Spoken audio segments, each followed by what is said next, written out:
slide the test through like you'd wind your window down a tiny bit, slide the test in. You quickly like swab yourself, and then you put it in a baggie and you slide it back out. And then in 24 hours they message you on your phone, get a result. Anyway, I'll let you do an intro. Oh, okay. I mean, I didn't even necessarily. All right, I'll be right back, I guess. Okay. All right. Hello, everybody, and welcome to the stream. Today we would normally be doing. Okay. Yeah, I'm doing it now. Jovi. Today we would be normally doing city skylines, but I saw that Oldman Jank earlier this week was playing Factorio, and I really like Factorio. I asked him if he'd be open to do a stream with me in Factorio, and he said yeah. And so we're gonna be playing Factorio today instead of City Skylines. I think that this is a pretty fun game. It's sort of similar in the way that it plays to City Skylines.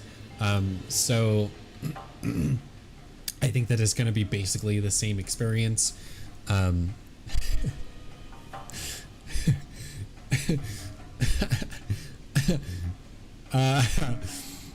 That's an interesting conversation that you guys are having right over there. Oh, you know what? I need to move my thing down so that the conversation doesn't get covered up by that. And as you can probably tell, I'm feeling a little bit under the weather. I think that it could potentially be allergies, but I am not sure. So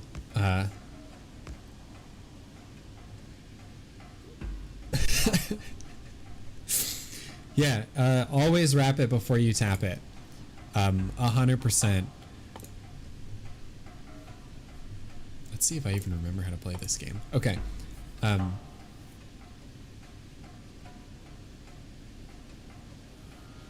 I guess so. Yeah. I don't know where I would have gotten it from, but oh, excuse me. I certainly caught something. Okay, you're getting coal. That's good. Let me go get some iron.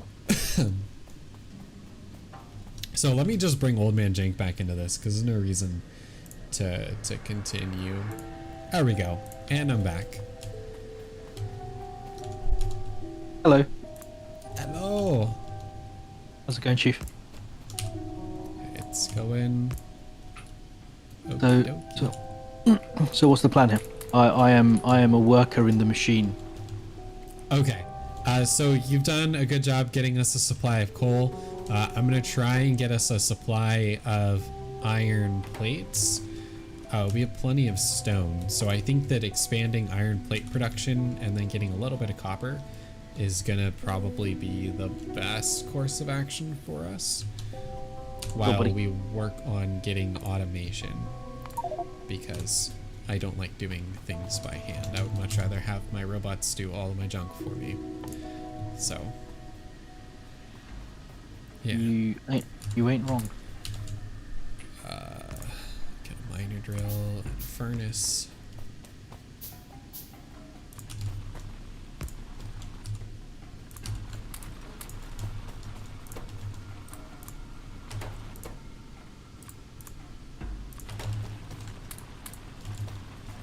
Drop in some coal. I've never played this like at a significant distance before on a like effectively you're like an American server. And there is hideous lag. Never experienced that. Oh, there's lag? Yeah, hideous lag. Oh no. Okay. It's not your fault. It's not your sorry. fault. It's just like when I click. Isn't this not your fault? Just when I click, it takes a split second for the game to be like, oh yeah, you've picked that item up. So if we were ever in a war for like picking up a specific thing, I think out of a machine, I think you'd win every time. Oh man. Okay. Yeah. No. That's that kind of sucks. Nah, it's fine.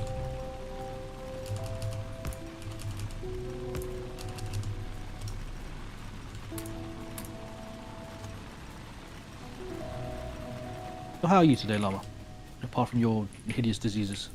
Other than my hideous diseases, I'm doing fine. I actually worked more on that. I worked a ton on that video today. See, here's no. See now, here's where we're gonna have disagreements, buddy. You know, you've told me to take care of coal production, and then you're coming over here adjusting my coal machines. Oh no, I didn't tell you this. I was just about to add 2 new ones. I just crafted them. You know, we got to communicate here, man. Okay, my bad. I said good job with the coal production. If you want to focus on that, you totally can. That's fine. That's I guess that's my bad. Not communicating. Yeah, let's communicate. Let's keep that line of dialogue open. All right. Cool.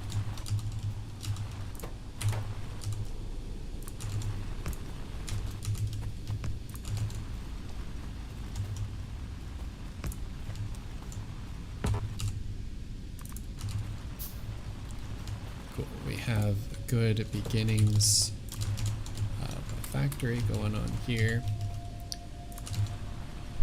And then here pretty soon we're probably gonna have to also get some copper. Some copper running. Oh, you're already on top of that. Right on. See, like I said, you're the boss. Just tell me what to do. And awesome. Leave it to me. Let's get a boiler. Let's get a burner inserter. Let's get a chest.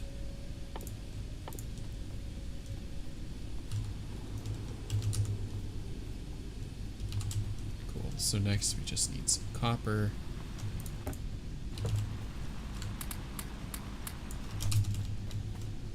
And transport belts. So tell me, what made you get into Did you get into Factorio first or Satisfactory? What was your... Factorio first. I believe that I got Factorio way back when it was in super early access. Did you get it on Steam? Yeah. Alright, so I got it... I think I got it, like, pre-Steam. Like, I got it, like, super early. Like, when they were still developing it on their own website. They hadn't even pushed it to Steam yet. It was never, like... I don't even think that was on their roadmap when they first, like, did it. Then it kind of exploded. And then they were like, yeah, we kind of have to put it on a on a proper platform now. Okay. I mean, I've been thoroughly enjoying the game since basically its inception, but after a little while, I felt like this is a very common problem I have with a lot of games, especially ones that are customizable. I felt like there were a couple of issues that could be fixed, and then I discovered mods, and so like I started basically downloading as many mods as I could feasibly do, and so I completely changed the game. Fair enough. See, I always kind of avoid the mod thing. I'd rather move on to another game. What are you picking up there out of the water? Fish. Now, what do fish achieve? I've never fished before. Ever. I don't remember, but they heal you, if I remember right. Yeah, but we don't need healing. Oh, and the thing is, healing, like, you auto heal after a period of time anyway. Yeah, but like you're in a knockdown, drag out fight, and you need healing. Like, it can be a way to get a little bit. I'm gonna get the beginnings of some power going as well, by the way. Oh, okay. I started on getting power stuff going. The last thing I needed was copper, so here, take this boiler. Yeah. Oh, how do I... There you go, I guess. There is a way. I can't remember how to do it. There is a way, literally, to kind of access somebody else's inventory and just plunk. Like, when you're standing next to them, you can just literally drop stuff straight into the inventory. I just can't remember how to do it. Okay. I don't remember how to do it either. It's been a little while since I played. There's a crate I put next to the like a wooden crate next to the steel manufacturing at the moment. So if you want to like just dump stuff in there, you can use that to trade. But thank you for the boiler. I appreciate it. I'm just gonna set up a pump.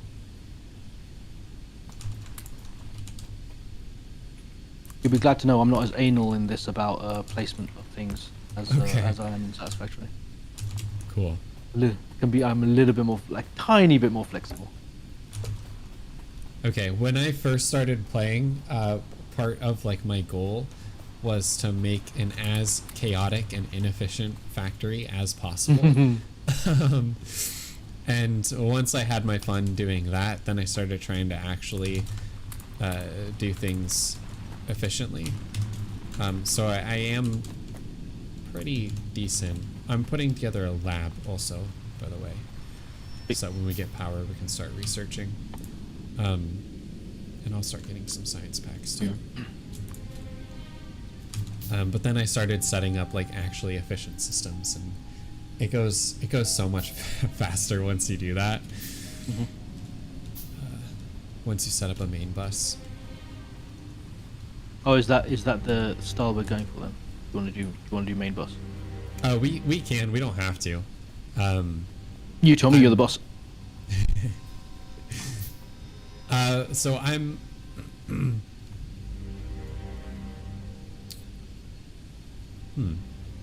We'll cross that bridge when we get there. I'll have to think about it, because setting up a main bus is kind of a pain, or at least it can be. But I mean, we can try and do this right. Agreed. So I'll have to think about it, but I guess we might as And- well. Another question for you: what is your tipple of choice today? What are you drinking? Today I am drinking water, because I probably overdid it a little bit yesterday. As you always do on a Wednesday, it seems. Yep, that seems to be the going theme. So today is water. That I shouldn't have disappoints taken me. that extra shot yesterday. Disappoints me greatly. What disappoints you? That you're on the water. You know, I can't be seen fraternizing with the person who drinks water.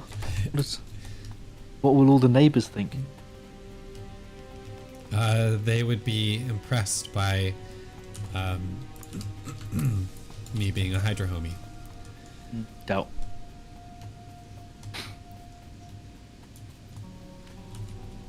No. Perfection. Water is perfect. Really? Yeah. Mm.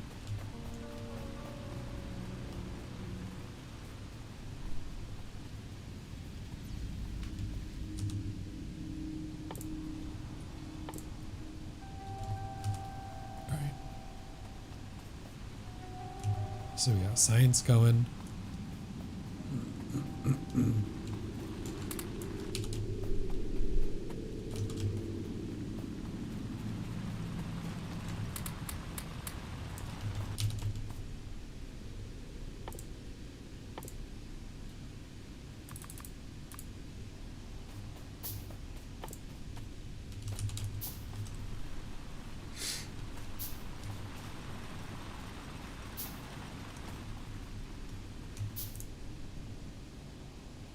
Let's see. Sorry, I'm stealing like all the plates. No, you're all good. I already Trying to took get a to a bunch of point. them. Cool. Just trying to get to a point where like the power is just self-sustaining. Don't have to worry about it. Yep. That'll be good. Okay. So if we do set up a main bus, I propose that we do it over here. Let's see if I remember how to do this.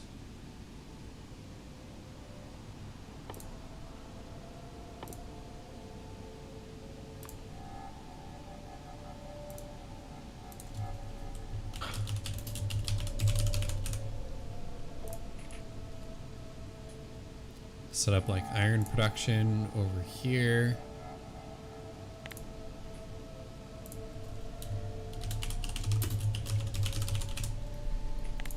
Copper production over here.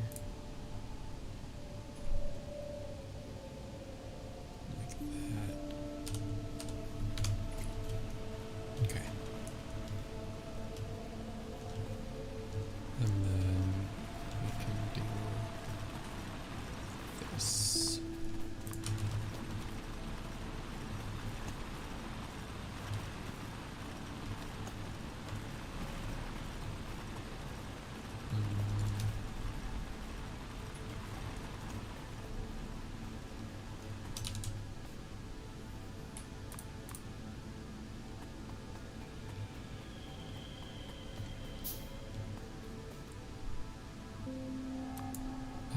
also need a couple of assembling machines.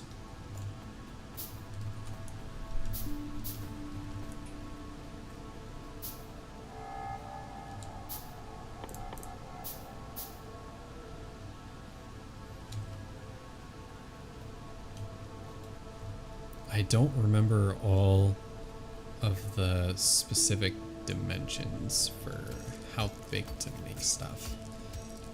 Always keep things like one tile apart, and that should be enough to give like space for expansion for most things.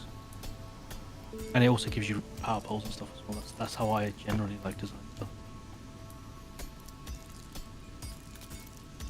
Look at you with your tags and fancy naming conventions. Yeah. All right, so I'm thinking... Interestingly though. Okay, strange. What?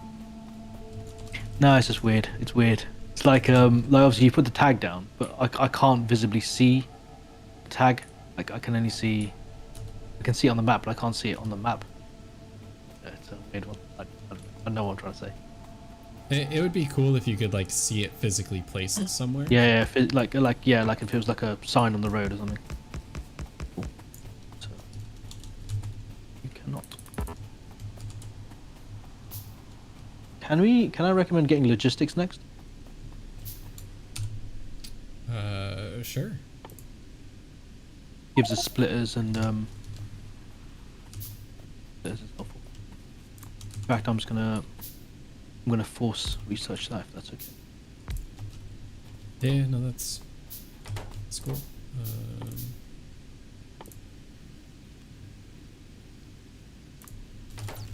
Let's see if I remember how I used to set this up. This is gonna be a little bit janky for now, but My middle name. that it is. There we go.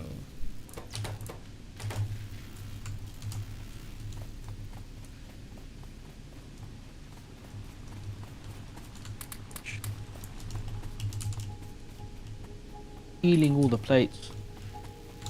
He's stealing. So I'm trying to get all of our science yeah. production up. I know. There we go. All I want is splitters, so I can kind of break up the coal a little bit more. Kind of get that. Stop having to refuel the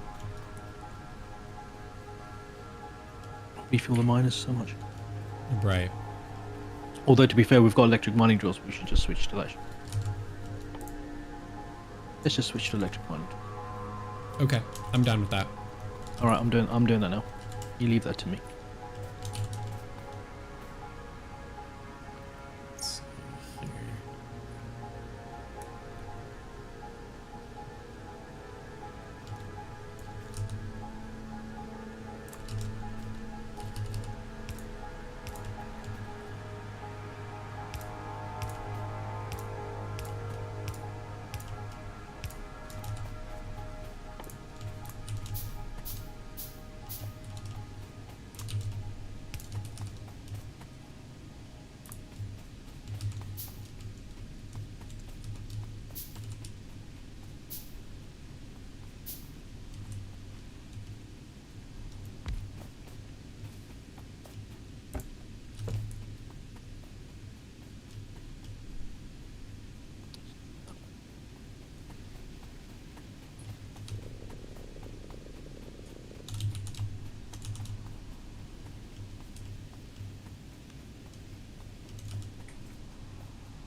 Oh, I have to move.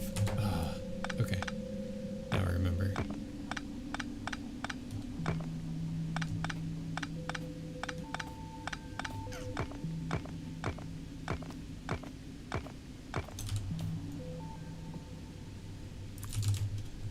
It goes like this.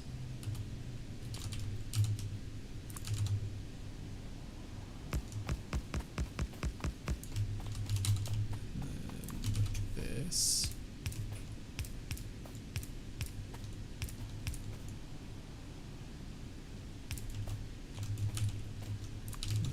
Like this.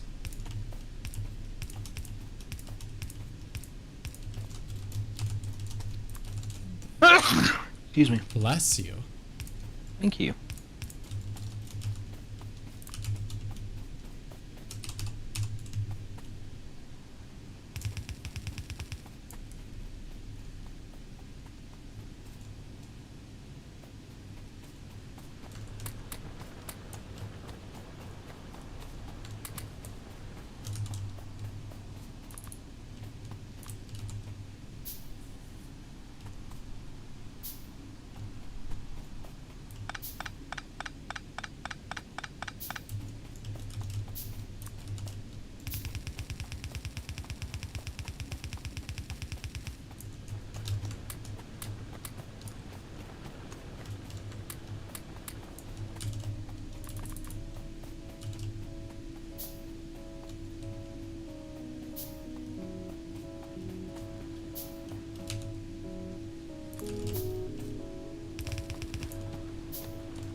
Go.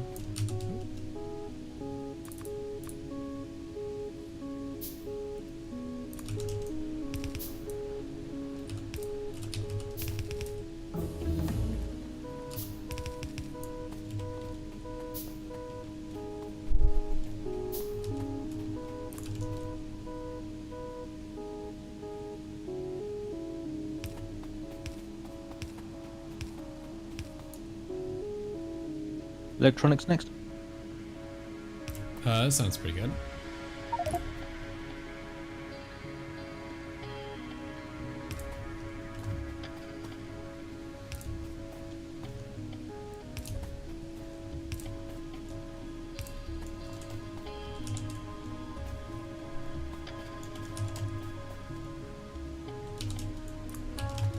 God damn it.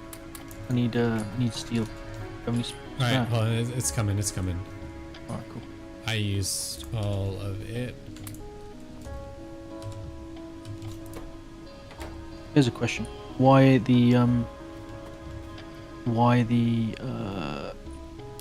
these extra like bits going up? So because the electrical furnace is larger than the stone furnace, in order to not have to redesign the whole thing when you upgrade, if you put in those extra belts, it provides you the space that you need. Yeah, but we're millions of miles away from the electric. Like we still gotta get the steel furnace first. Yeah, but you should always plan with upgradability in mind. Yeah, so with upgradability, the steel furnace is one wider than the normal furnace, isn't it? So you have Yeah. to, that's why I would always leave a gap between all of these furnaces, which you haven't done. You put all the furnaces next to each other.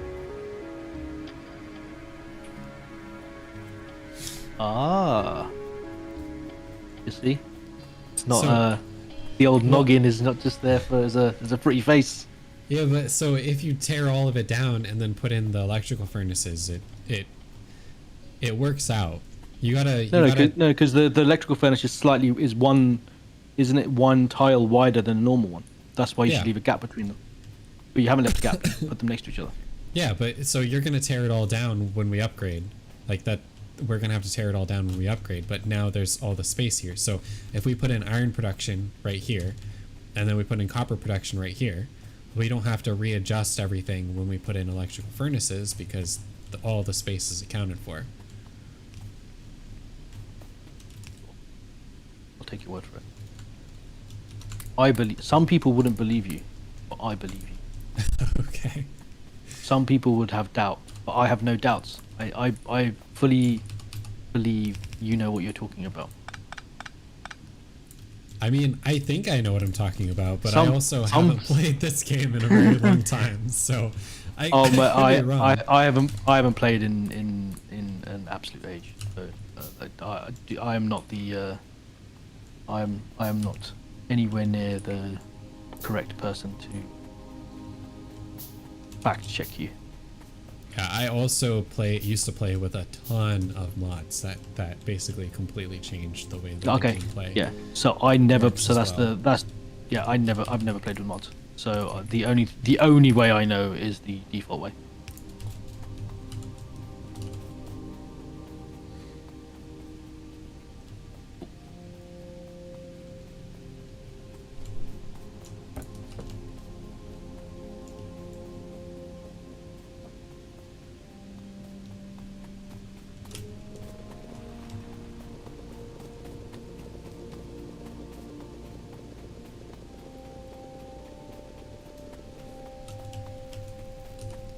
Like one of my, I guess, favorite mods was the Bioindustries mod, and it completely changes the way that the gameplay progression works in a lot of ways, and adds like renewable stuff. But like the very first mod I ever got was the one that compresses solar panels, so you could build like a like 25 by 25 solar array in a single square by basically Wow. building a bunch of solar panels and then mashing them together with a bunch of other resources in order to kind of like balance it out. So you could get more compressed solar without having to build these absolutely massive arrays. Just a Awesome. quality of life improvement, I thought. But then I always skipped over solar. I never invested in solar at all. I would go straight from steam to what like I think they added oil, didn't they? And there's nuclear power as well. I'd kind of like I would struggle. So I prefer to have a little bit of an extended struggle to kind of jump technologies. So I almost always rush to what's the specific thing? I rush to steel furnaces as quickly as I can because it's so much of an improvement in terms of how quickly you can smelt your goods. So I always rush that, and I always rush what's the other one? Engines as well. Like I try and get engines as quickly as possible because just have the ability to kind of like move around the map quickly. Really important.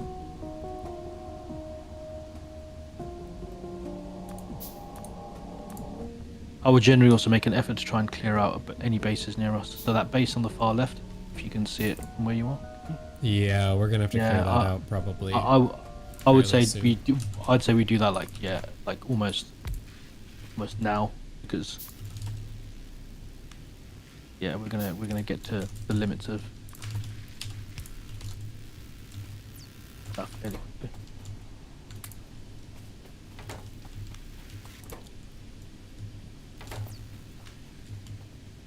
Oh, so here, right? This. What Yeah. I would do here is if you do put the lab here, Oh, this connect there, them? Yeah. it auto feeds. And that way you can kind of keep your whole like production line a little bit neater. You need to be producing enough to kind of like make sure they're both full, but Yeah, well that's part of the reason why I do it that way, is just Yeah. because it evenly splits the two. yeah, actually like let's go back to your way. I think it's For a now. little bit faster right in the beginning. Yeah, But I mean it's the difference is I think pretty negligible. yeah. At this point, like considering like the stuff we're researching is so quick to research anyway. You're not wrong. What's next? Let's see. Well, if we're going to be trying to go clear out that camp, it might be a good idea to either go for gun turrets or military. I'd say the assault rifle. Okay. I don't think we need I don't think we need turrets just yet. I think we're early enough to be able to fight off anything, as long as you've got the Well- weapons. Yeah, I mean we can use the turrets to attack. Yeah. I, what, as in like a what's it Aggressively called? placed turrets. Yeah, Yeah. yeah. I mean, yeah, there is method to your madness. I don't disagree with that. It's a fair way to play.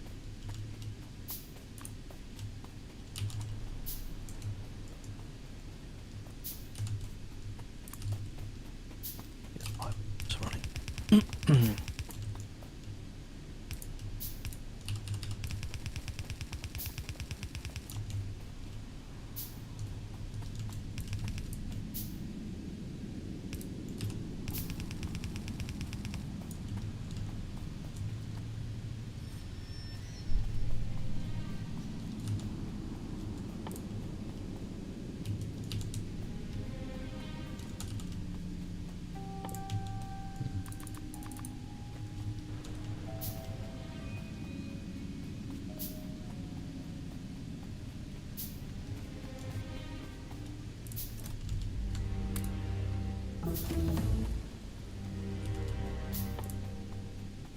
Cool.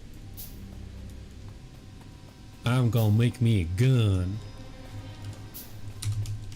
You Americans.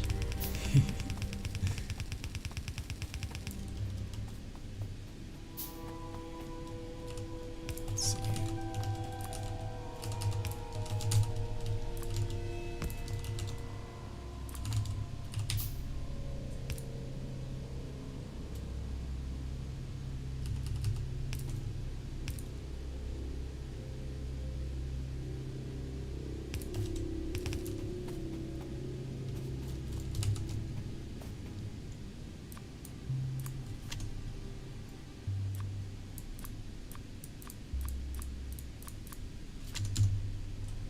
There we go. Make a little bit of ammo. Good old magazine.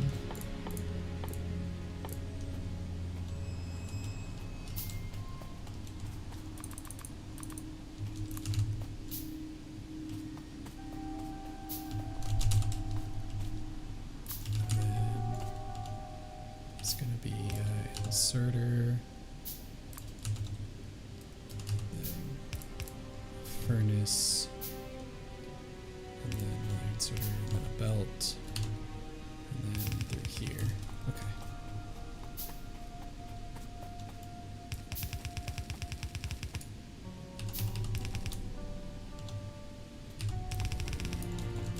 That. I'm also going to make myself the better weapon. Shall we go clear that base out? I don't know if I have enough magazines yet. I'll make some, and then should be good. Oh, we're getting attacked. God damn it. Oh, we are. And I guess that's good timing.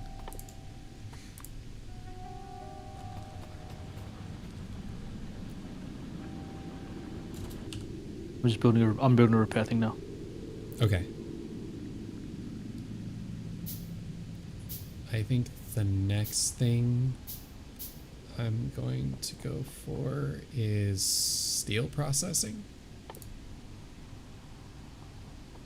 Or Yeah, turrets. steel processing. No, steel processing, I think. Okay. Alright, you ready? Born ready. Let's go shoot some Right. things. Oh, I forgot the trees are annoying in vanilla. Yep. Ah. Yeah, good.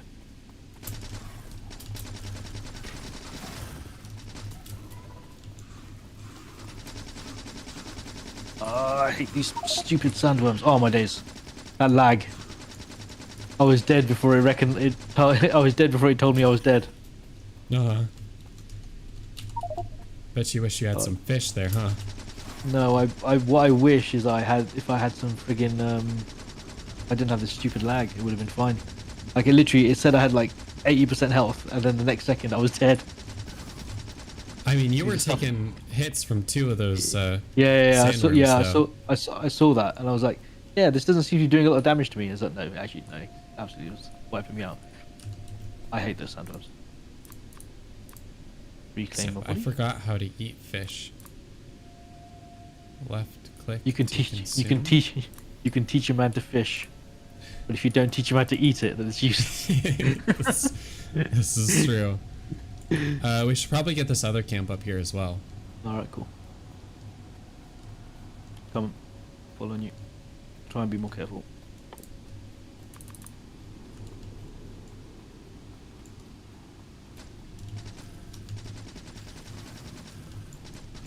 Careful of those worms. Oh yeah, I mean that's this lag.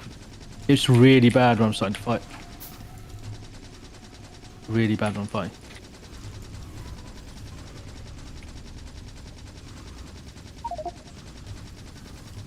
God damn it, it's unplayable. That's really frustrating. I just don't have any control at all. And I'm Okay, then Not what we'll fighting. do is I'll do the fighting. And, well, I think maybe go back to your idea of turrets might be a better idea. I think it's just longer term. It's a longer term better strategy. I think just use turrets to aggressive turret placement. That way I don't have to fight as much. That's annoying. okay.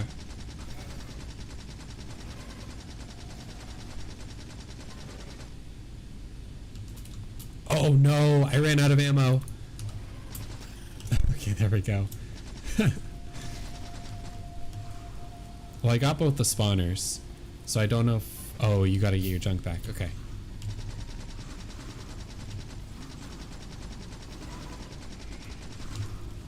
There we go. Right. See, I'm perfect as bait. Maybe that's all I should be. Cannon fodder. What do you say it with an accent? I don't know. How do you eat fish? I don't know. I have no clue how to eat fish. It says left click to consume. Oh, when in cursor. Okay. Yeah, well, that's yeah, annoying. Get out of the inventory and then just click. Yeah, And then just click. yeah.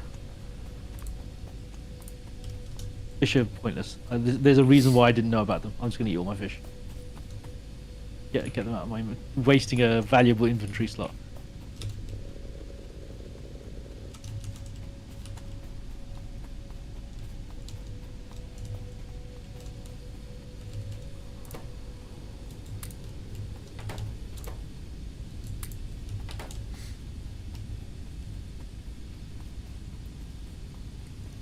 Alright, so I was gonna get started with copper production next. Alright, I'll get some coal over to this area. So I assume that's how you want to do it, right?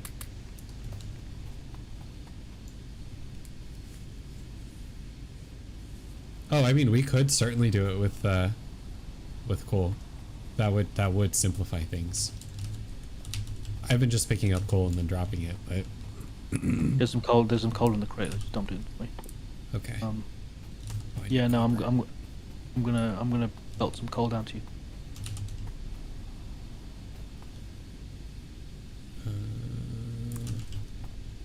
Let's see here.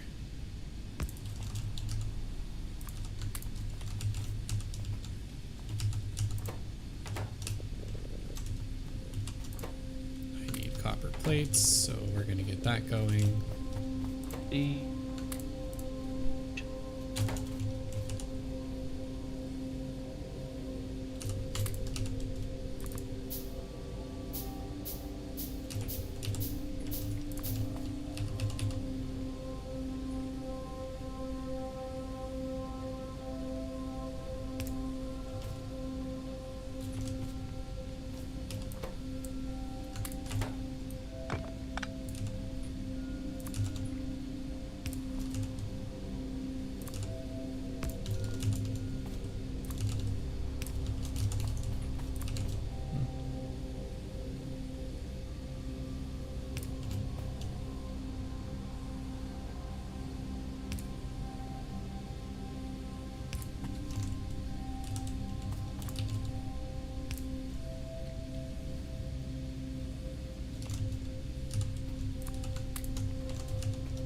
He's gonna just replicate your what you've done with this the iron production for the Yep. copper.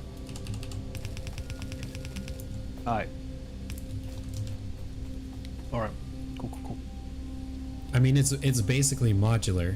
Like you can throw them down side by side in order to increase or decrease production, and make them like double it up in order to turn iron into steel and stuff. So I think that it works pretty well.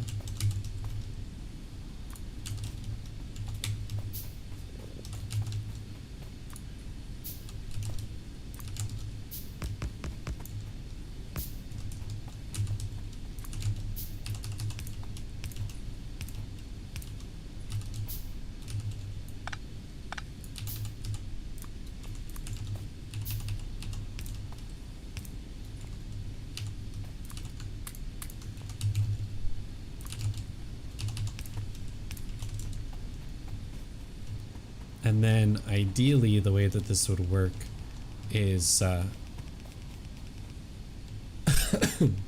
all of the copper, all of the copper would end up on this side of the belt. Which side of the The right side. And then the coal would go on the other side. Oh, okay, you want to do that. Okay, fine. Yeah, I think it's more scalable when you have separate belts, because you can really then drive loads of coal in. If you want to do that, cool. I'll make sure that's how it works for the steel. Okay. Yeah, and then we can just split off of the copper line and then throw it on each of the ore input lines, and then we have one line of ore, one line of coal, and then we don't have to worry about manually feeding anything.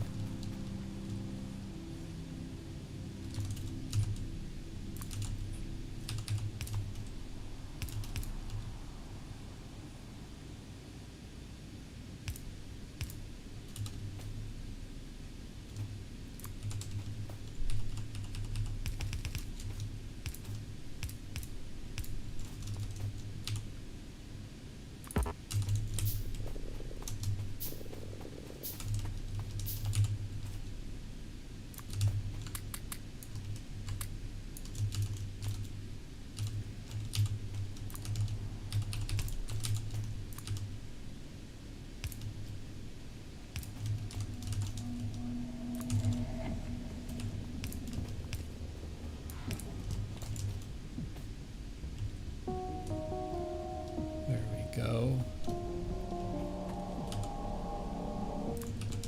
How does that look?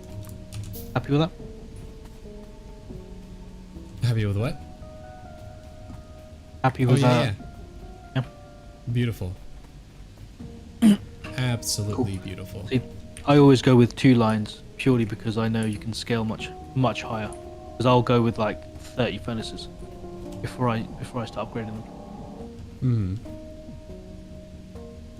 But okay, the way I always worked it out, I can't remember exactly how many it takes, but you get one line on both sides doing both, and I think you can get like no, I can't remember. I used to have it all figured out. Like I knew exactly how many furnaces could process how much, but yeah, I used to have the skills to figure that stuff out. Like I had spreadsheets and stuff like. But that's all gone. That's all faded into memory now. Yeah, definitely for me as well.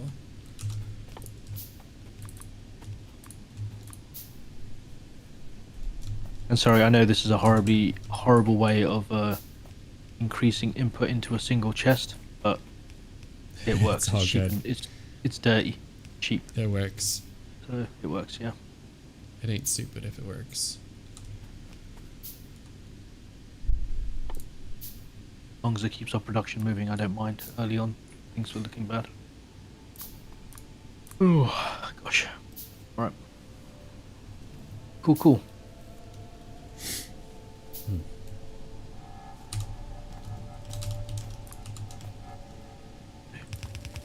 Have you ever heard of the concept of ikigai? Uh, is that when you get your hands really sticky with jam? No. You're like an icky You're an guy. icky guy? Icky sticky guy. No, I haven't. No. Okay. It's something I've been thinking a lot about recently. Basically, it's a Japanese, old school Japanese concept about like finding purpose. Okay. The basic premise of it is, in order to, or like the best way to find your purpose is to basically find something that combines four different things. And the four things are what you love, what the world needs, what you can get paid for, and wait, what you love, what the world needs, what you can get paid for. What? Oh snap! I'm trying to remember what the fourth thing is.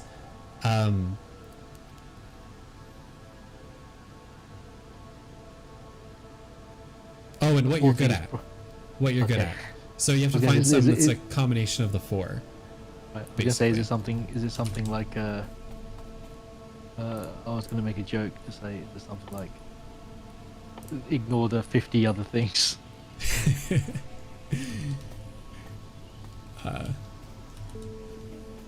That's Yeah, quite I mean cool. it's definitely not like Interesting. all Interesting encompassing, concept. but No, it's an interesting concept.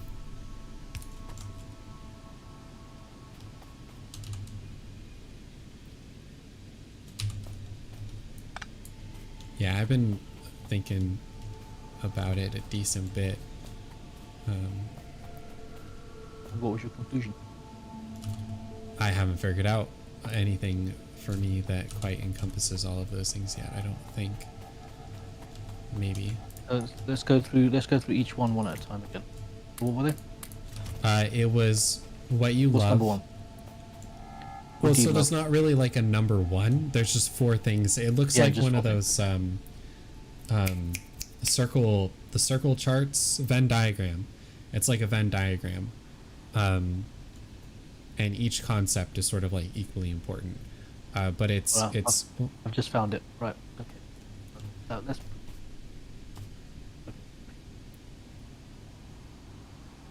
You're right, isn't it? Okay, so it gives you. Wow, it's got like a lot more concepts than just four. well. So at the intersection of each of the things, it talks about like what those things would be So- without the other one. Oh well, no. There's a thing about what you love and what you're good at becomes your passion, but what you love and what the world needs becomes your mission. And what you can get paid for and what the world needs becomes your vocation. And what you're good at and what you're paid for is your profession. So like you can combine two of the four things, and that they all break into like their own things. So basically, what you love, what you're good at, what you need, and what you're paid for, then drive these other four things, which is your passion, your mission, your profession, and your vocation. And that's your ikigai. Interesting. Interesting. Right. I'm going to read the book. Okay. Cool. There are books, so I'm going to read one of them. What are we researching next? Oh, let's see. We could go for. I'm kind of gonna lean towards turrets. I think that putting up a Yep. couple turrets would probably be a good idea. Makes sense. Oh, and I need some wood. I hate chopping down trees in this game. I would have then said you should research the steel axe. It increases the speed of chopping down, so to the point where it's. Oh no, it's not that chopping down trees is slow. It's that trees help reduce pollution. And so when you chop down trees, you're like Making the game it harder. so that yeah, Yeah. the game will be harder.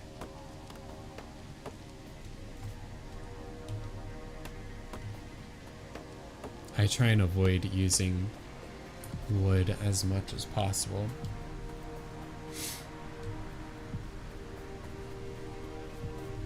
One of the cool things about the bioindustries mod, though, is that you can plant trees. Nah, screw planks.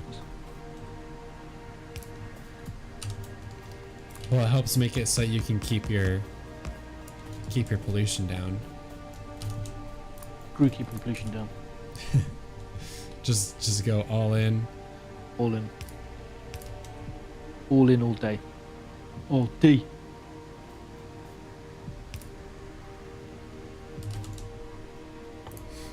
Right.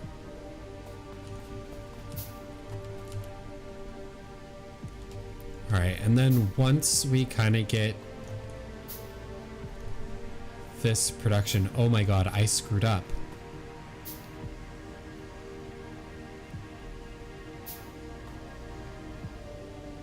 Oh, not necessarily. It can just, no, I kind of screwed up. Okay. Why? Because I didn't leave enough room right here. I built this the wrong way. These are supposed to be going up, not down. But we can flip that around later. That's fine.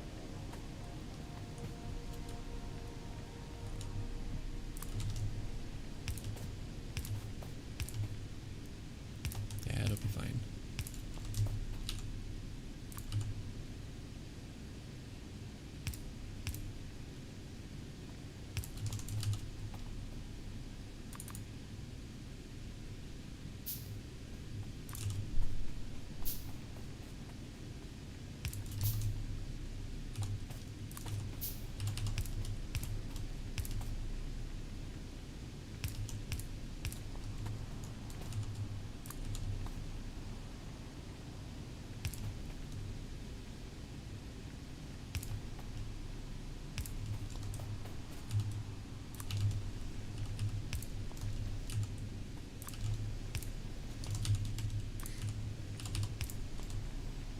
There we go. Look at that.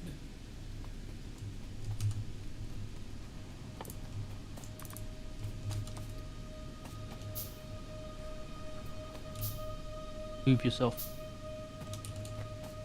Thanks. Oh, okay. Oh, you're already doing that. Okay, awesome. I was just about ready to put these in. Yeah, I saw the situation and I was like, yeah, we're definitely not feeding enough.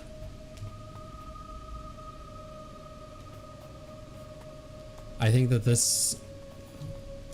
I think we can expand this maybe a little bit more, but here pretty soon it's going to be using the full belt.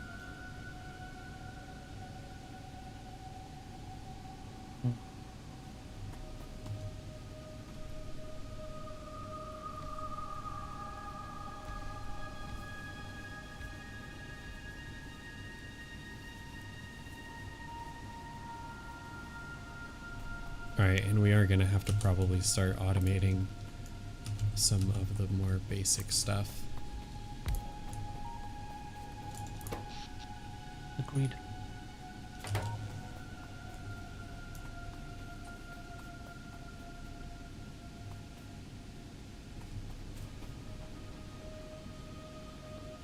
Need more copper, by the way.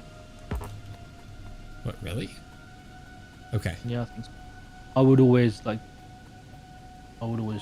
maybe not straight away, but I would go with just replicate what you're doing with the steel or the iron, whatever they call it. Yeah, with the iron. I've always found that copper is a lot less needed than iron. It is. I'd rather have stockpiles of stuff and not need it than need it and not have it. It's totally understandable.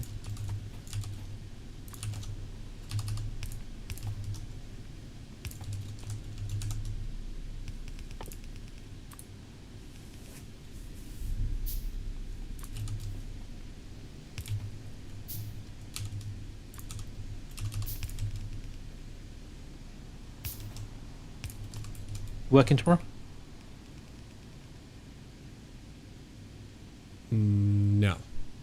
working on Saturday.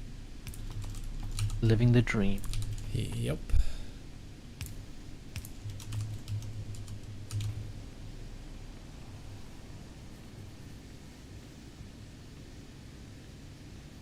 I, on the other hand, am working tomorrow. Not only that, I have 4 kids to look after in the evening. Not the Ooh. usual 2. Fun. Yeah, not really. Wait, why 4? My wife's friend is coming over to stay for the evening, and she's got 2 kids.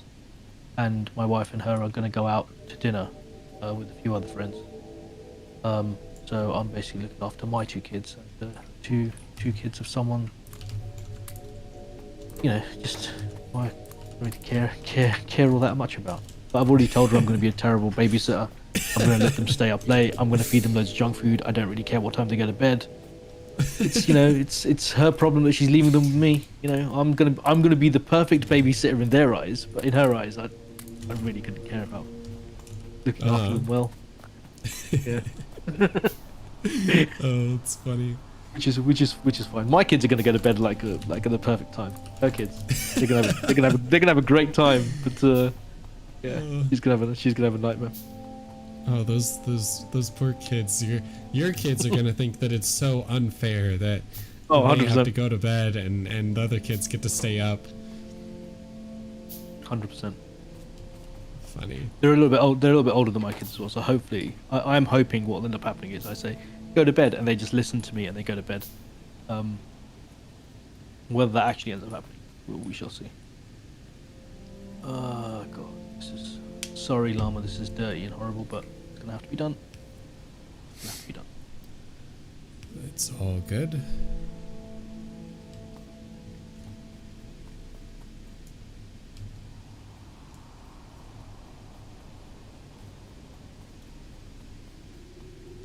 I mean, this sort of production setup will basically put us in the perfect position to put in a main bus if we wanted to.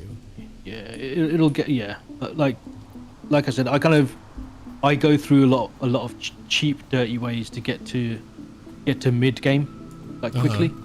I'd rather do that and then like kind of then start doing things properly. Which is why, like in Satisfactory, I don't let myself do that. In Satisfactory, I very much is like, no, it has to be perfect from the very second we start.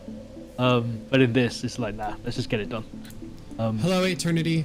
Yeah, you're super anal about everything in Satisfactory, way more so than I would have expected, and then me. And I'm pretty. I'm pretty anal about the way that everything gets set up, like the way that all of the belts and everything have to go together has to be good.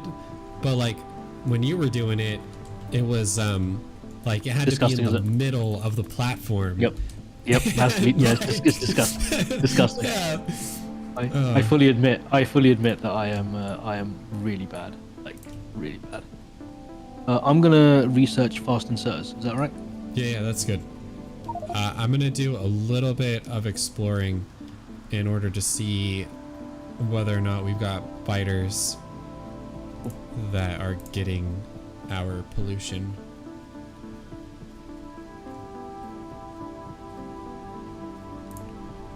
Because I definitely don't want them absorbing that.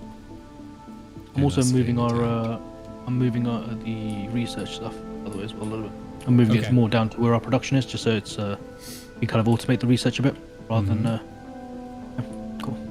Yeah, sounds like a good plan. And then also set it up so that they're like feeding into each other.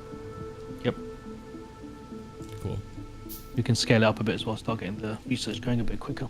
Yeah, that'll be good. Ready for green. How are you, 8? You good?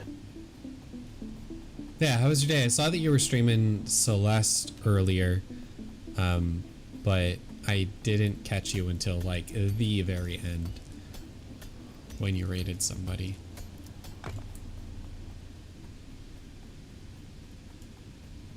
I don't even remember who you raided. I just left after that point.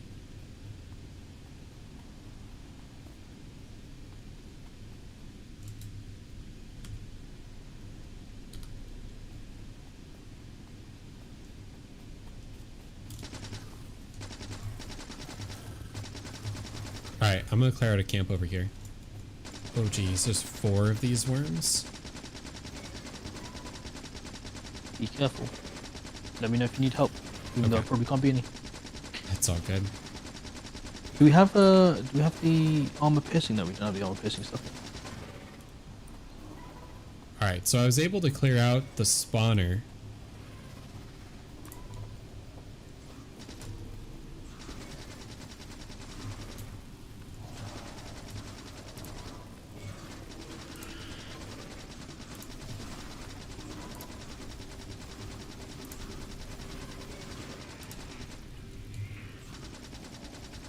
Dude, the fish is so useful. If you say so. I can just sit there and take all of the shots and not have to worry about it because I have fish. You say so, man. I do say so. If you do say so yourself. I say so, and it is myself that is saying so. It is so. This is the way. This is the way. This is the way. So tell me, what do you love? What do you love, mate? Apart from me, obviously. Apart from you and the Spice Girls. Apart from me, the Spice Girls, and llamas, obviously. Like, llamas are obviously. Of course.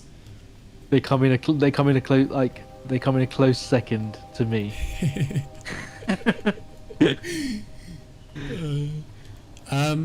Your first human love, Mr. Trans Llama.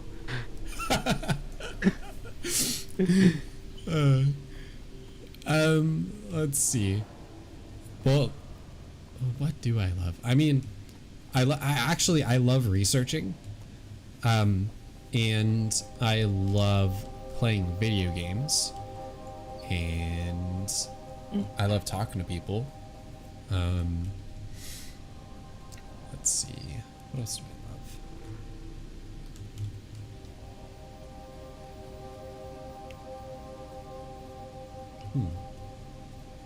What is the one out of all of those things? Mhm. What's the one thing that you would kind of like say is your actual like that? This is it. This is the one. This is the one now.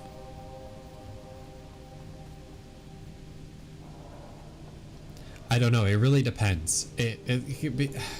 Because like I had a previous job, for example, where all I did was research.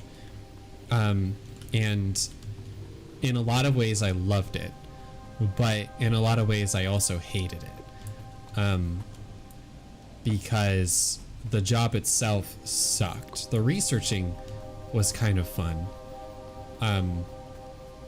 But the job itself kind of sucks. So I guess that's not the researching's fault. It's the job's fault.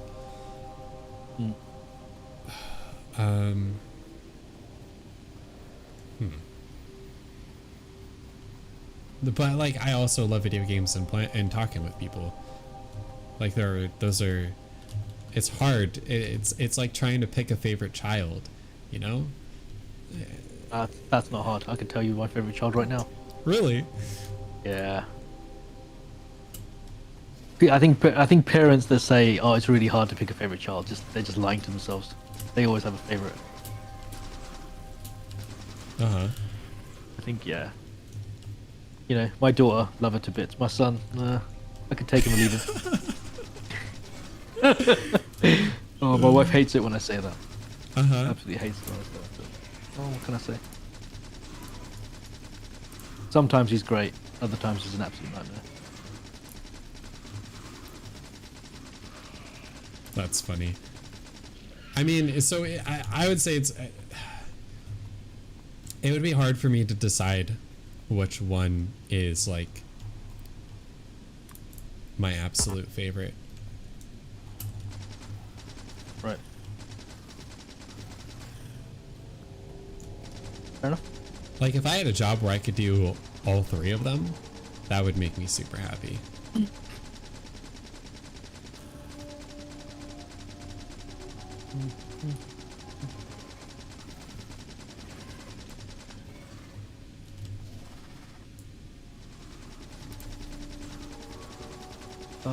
So you want to do research in video games where you talk to people. So I think the thing about talking to people, I think the cool thing about video games in general, when you're in the video games industry, the culture is very communicative anyway, Uh-huh. and very creative. So I think you kind of naturally fall into that anyway. So I don't think you'll have a problem with that if you ended up going into video games. Right. So, I mean, I don't think that I'm going to end up going into video games. Like in the video game industry. no, I'm just giving you like. I mean, the problem is I can only speak from my experience, right? And that's what I know, because I've been doing it for 18 years. Oh my god, I'm dead. Can you help me? I can try. Where are you? Okay. I'm getting attacked right now, but I ran out of ammo, Coming. and I also don't Coming. have any iron anymore. I'm coming. I mean, I can't guarantee I can help you. Wait. Oh, Come back. Come back towards me. there we go. Right. Thank you. See, fish, man. I'm telling you. Fish. Fish are the only reason I was able to survive that encounter. That's not true, and you know it. And you. Well, I wasn't saying that. I was just gonna say it definitely just wasn't the fish. You forget was me. the I fish. didn't do much at all. But the fish definitely didn't do. Well, they might have kept you alive, I suppose. They did keep me alive. And staying alive is kind of important for survival. I don't know. It could just be me. The My Bee Gees would agree antiquated with thoughts. The Bee Gees would agree with me, and the Bee Gees are arbiters of truth. you. I believe so. I believe that is what they're known for. Yeah. With music coming a very distant second. Right.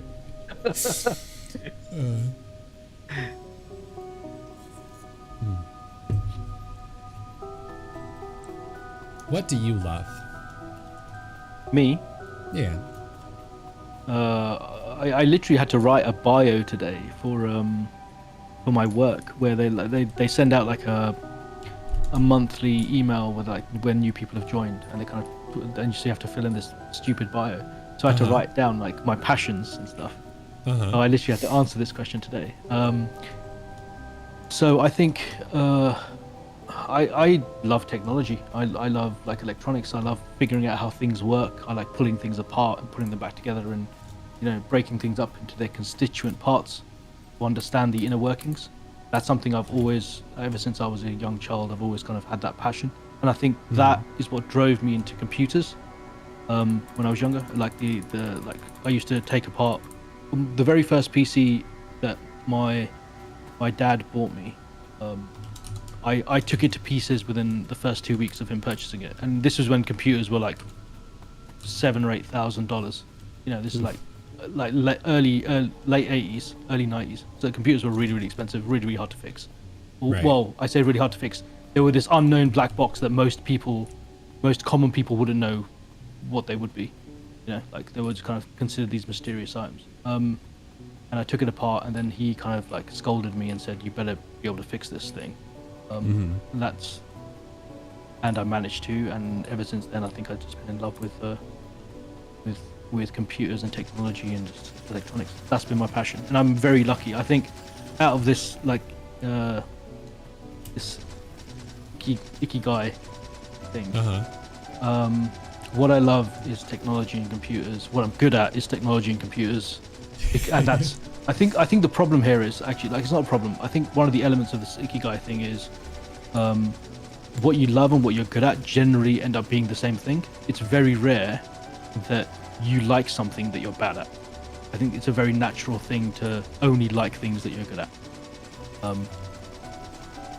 And so I think you would naturally fall into liking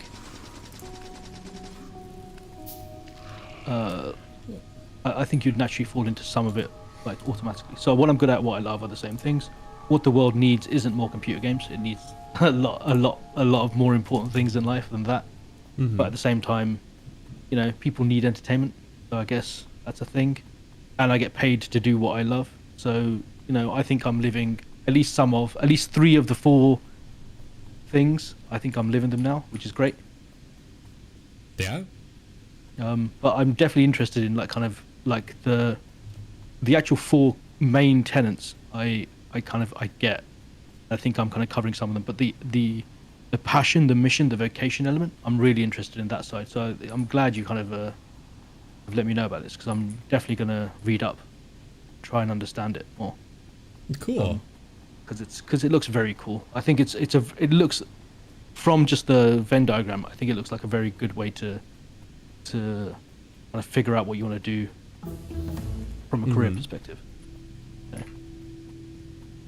Right, what's next on our research quest? Let's see here.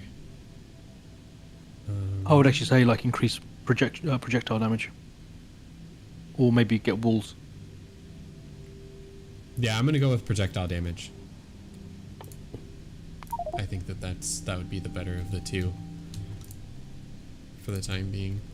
Yep. I've cleared out all of the biters in the immediate area. Oh, hello, Jovi. I think most things you like, you naturally become good at. 10,000 hours to master. Yeah, so Yeah. the 10,000 hours thing, I do believe that. I think but that's a lot of people say that's kind of a. There's the guy who wrote the book on that. People kind of say that it's kind of not accurate. Like things can take a lot more than 10,000 hours to master. And it's a big generalization to say 10,000 hours. But I do agree that like you naturally become good at things you like. But I actually think it's the other way around. I think you like something, and because you like it, well, no, you are good at something, and because you're naturally good at it, you end up liking it. You know, it's very rare to find someone who's like an expert at something, and they don't like the thing that they're an expert in. In my opinion, I don't know. So I guess it's like which one is the chicken and which one Yeah, is the egg, because like you'll have some people that might be naturally gifted at something, and then they therefore like it. You'll probably have other people that like something but kind of suck at it and then work at it until they get good at it. I think, to me, it's very rare to find someone who's like, I have absolutely no skill in this, but I'm interested in it. Therefore, I'm gonna like expend all my effort to become amazing at it. Like I think that's very rare. I think what it ends up happening is, you love something, and you're naturally good at something, and therefore you love it. It's very rare to find someone that kind of just picks something at random, says, "Yeah, I'm gonna decide to be good at this now." Well, I think it depends on your motivations for something, because like for example, at least within my own life, I'm not super like musically inclined, but I had an experience when I was like 14 or so, where somebody was playing the ukulele and it had an impact on me, and then I therefore learned how to play the ukulele. I'm not particularly great at it, but I definitely enjoy playing it, even though I wasn't naturally good at it or super musically inclined. But see, I think that's something that's like I completely agree with that whole experience thing. But to me, that's not that's not something that you were naturally good at and then you fell in love with it. That was a completely a side thing. I think you'd very rarely find a musician in the world who says, I was terrible at playing musical instruments. I went to watch someone, they had a life-changing impact, so I decided to learn how to play guitar, and now I'm a musician. I think those people are very rare in terms of like existing. I think like those would be the exceptions. What I would see, like for example, a musician or that ukulele player, for example, would be he was just naturally gifted at learning instruments, or naturally gifted at maybe like playing the ukulele, and so then because he was naturally gifted, he loved doing it, and because he loved doing it, he became even better at it, and it kind of that whole chicken and egg thing, and it kind of steamrolls into this, it snowballs, sorry, into this thing where he can make a career out of it. Okay, I think I'm leaning actually towards what Don Jovi said here. He said, I I agree. I'm assuming he meant you were. Yeah. You are more prone to be like To like something that you're natural at. But I Yeah. think that people enjoy an activity, they get good at it through practice. Yep. But there's the key thing. I agree with that statement, and I think the key word in that statement is activity. Like, I don't see you becoming the next great ukulele player. Not saying that you can't, but I don't see that happening. It's for you. It's an doing it's an just activity. to spite you.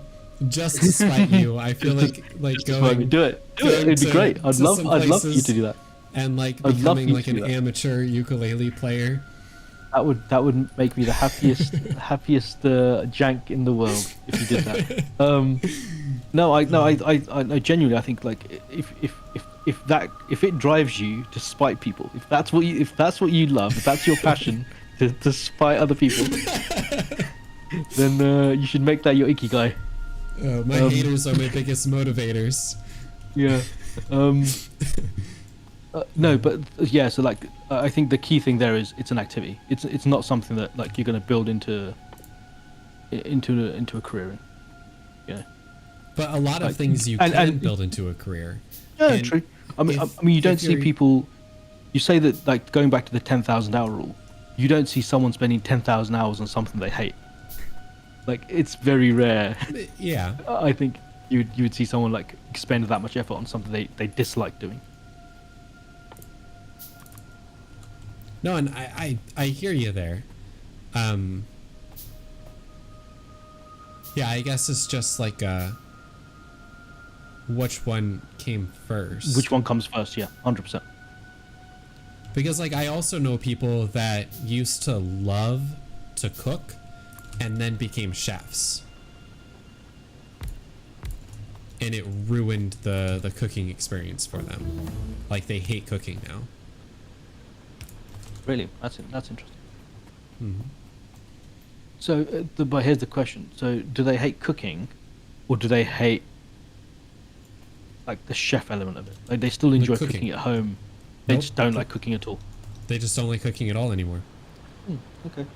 Um, And I suppose there's an element of stress and burnout that's also involved. That's something we bring in, I guess. Now, granted, I think some of that had to do with the environment that he was in, because I've actually talked with him a decent bit about this, and one of the things that he said was that the restaurant wasn't like the greatest restaurant to work at. The reason why he ended up actually getting the job was because he was inside the restaurant when the chef quit. And they were like, oh, we need a chef. And he was like, oh, well, I know how to cook. And so basically he became the chef at this place. And it was just kind of like kind of rough, like a rough environment to be in. Like there was a reason that the dude like walked out basically in the middle of his shift. Yeah.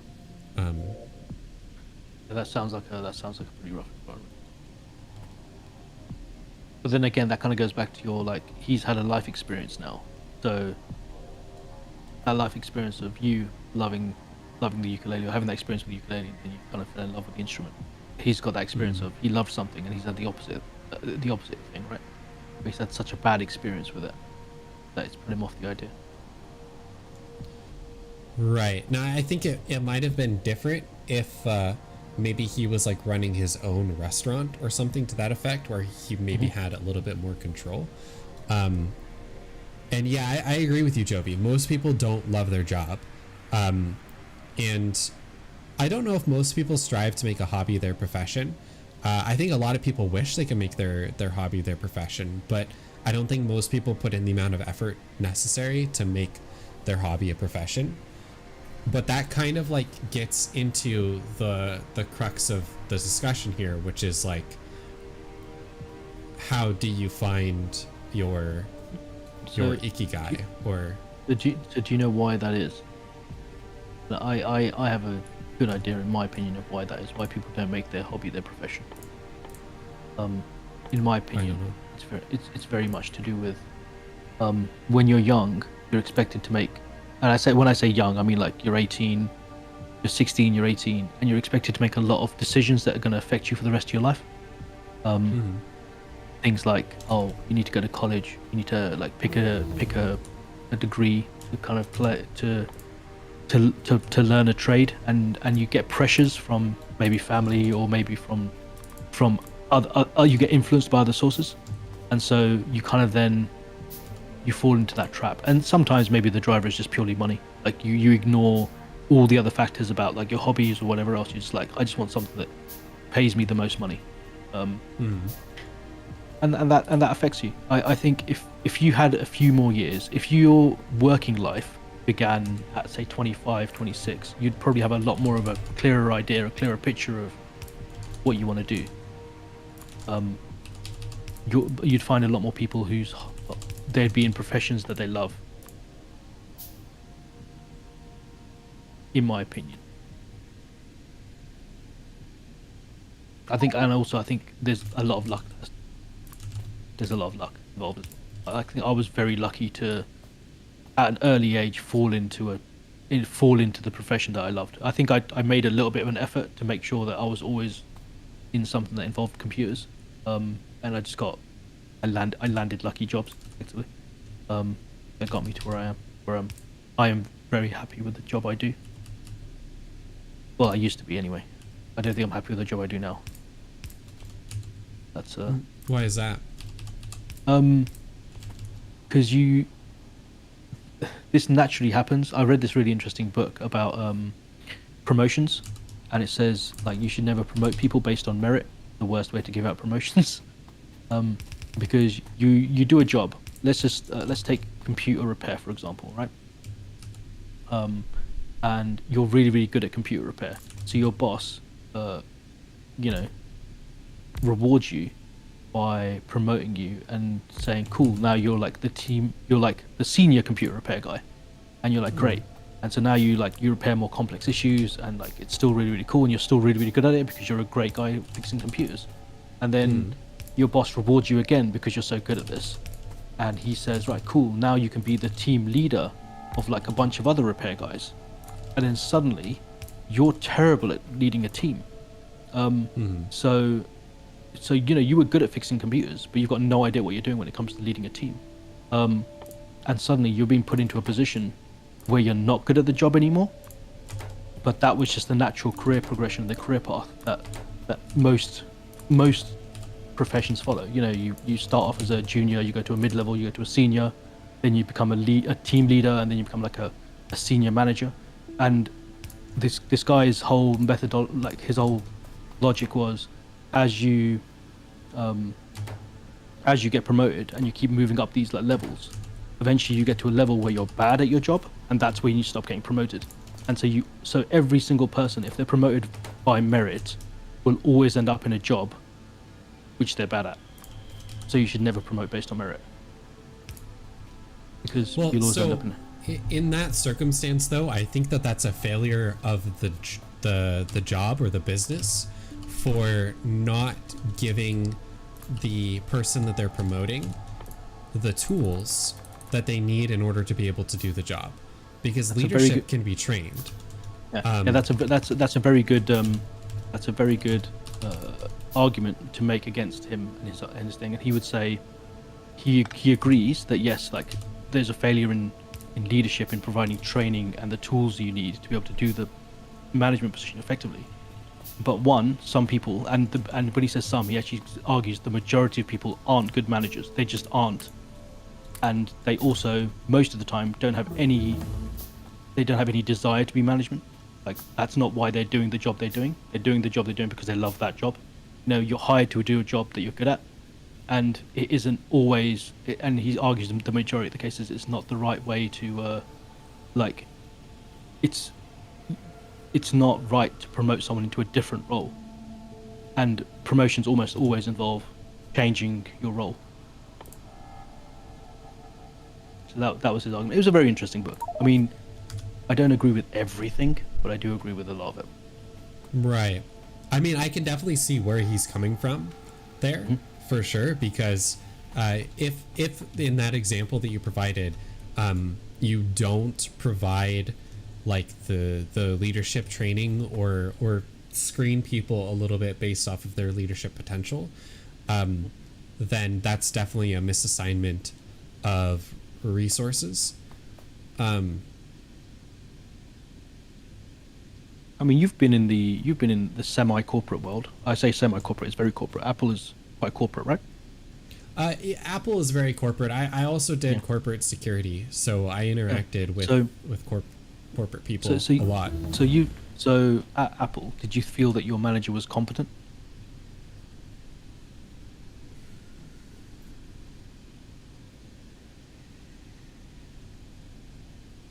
Kind of. Exactly of. right.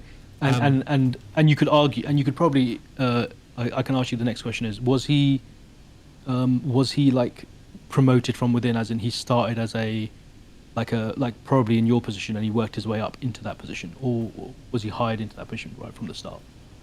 And if you don't know, So, you don't know.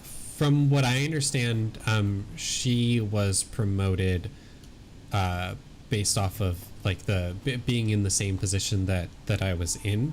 Yeah. I've seen hires from outside that come into a position. Like, one of the worst managers I've ever had was somebody that was hired from outside, Okay. based off of their prior experience, and it was like a complete and total disaster. So like we almost basically collapsed as a security department because of this person. Like, we almost had like basically a mass quit happen. Well. Because so a little bit of background, because I don't think anybody that would have worked there watches this. So You can never be basically too he careful, was dude. yeah, you know what, you're right. I'm not going to do it. Yeah, don't do it. Based off of his background, he was very strict, and things worked in a specific way where he was originally working from, and things didn't work where we were at the same way at all. So the environment, it was a corporate environment, and so he just didn't fit in very well. Right. So I think that it can be pretty hit or miss, depending on the person, maybe. Yeah. I can agree with that. Okay, Jovi's saying that he's seen too much management get hired off merit and could be complete trash. Yeah, and that's what I've seen.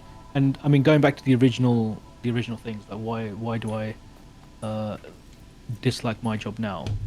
It's not because I'm a terrible manager. At least I hope I'm not. I've been told I'm a decent manager. But I miss doing like I don't mean disrespect by the words I use, but dog work, like the kind of the groundwork. Uh-huh. You know, like a lot of people in my industry call it dog work, kind of, you know, like fixing PCs, looking at servers, fixing like technical issues. I miss that. I miss the tech support side of it, which I just almost never do anymore. I'm so much. 50% of my time is sitting in meetings that I'm getting absolutely, like, I'm falling asleep in, and the other 50% of my time is writing PowerPoint presentations to justify things, which isn't what I signed up for. You know, like I literally told you what my passion was, like pulling things apart and figuring out how they work. So I feel like I've been pulled away from that. But yeah, but it is what it is. It sounds like there's I would categorize that as like a misplacement of resources, and a failure on the part of the business and the leadership, because meetings, when they do happen, should be productive and engaging, and he's just trying to move me around. I was like, there's no way you're putting a belt there for any purpose other than Yeah, just trolling. it's Yeah, no, a I completely, yeah. yeah, it's a Yeah, I misplacement of completely agree. resources. Yeah, 100%, 100% agree with you. I mean, I have literally like I follow the philosophy. Like Elon Musk sent an email out saying like if you're not happy with a meeting, just walk out. You know, if you feel meetings are a waste of time, walk out. And I 100% follow that philosophy now. And I've told people, and I have walked out of meetings and annoyed my bosses, where I've literally just been like, oh, why am I here? I'm going. Like, there is no need for me to be here. Yeah, good for you. Yeah, pisses them off, but like I completely agree with you. Like if it's a waste of my time, what am I doing? Right. No, for sure. And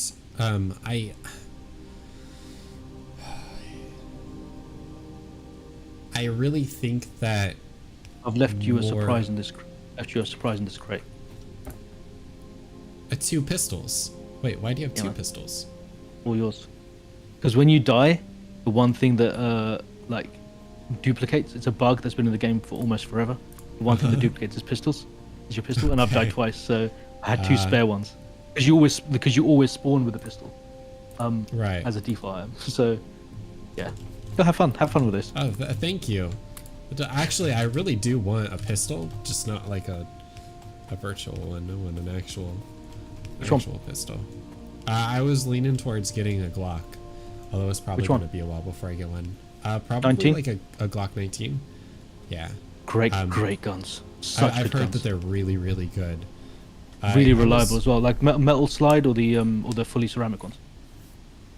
I was thinking about just getting like the fully ceramic ones, just because I would- from what I understand, they're a lot lighter. They are, but the metal slide is, from what I've heard. Okay. Also, my knowledge on this is probably 15 years ago. Like not current Glock 19 models if they've updated them. But like the metal slide ones, from what I was told back then, are so much more reliable.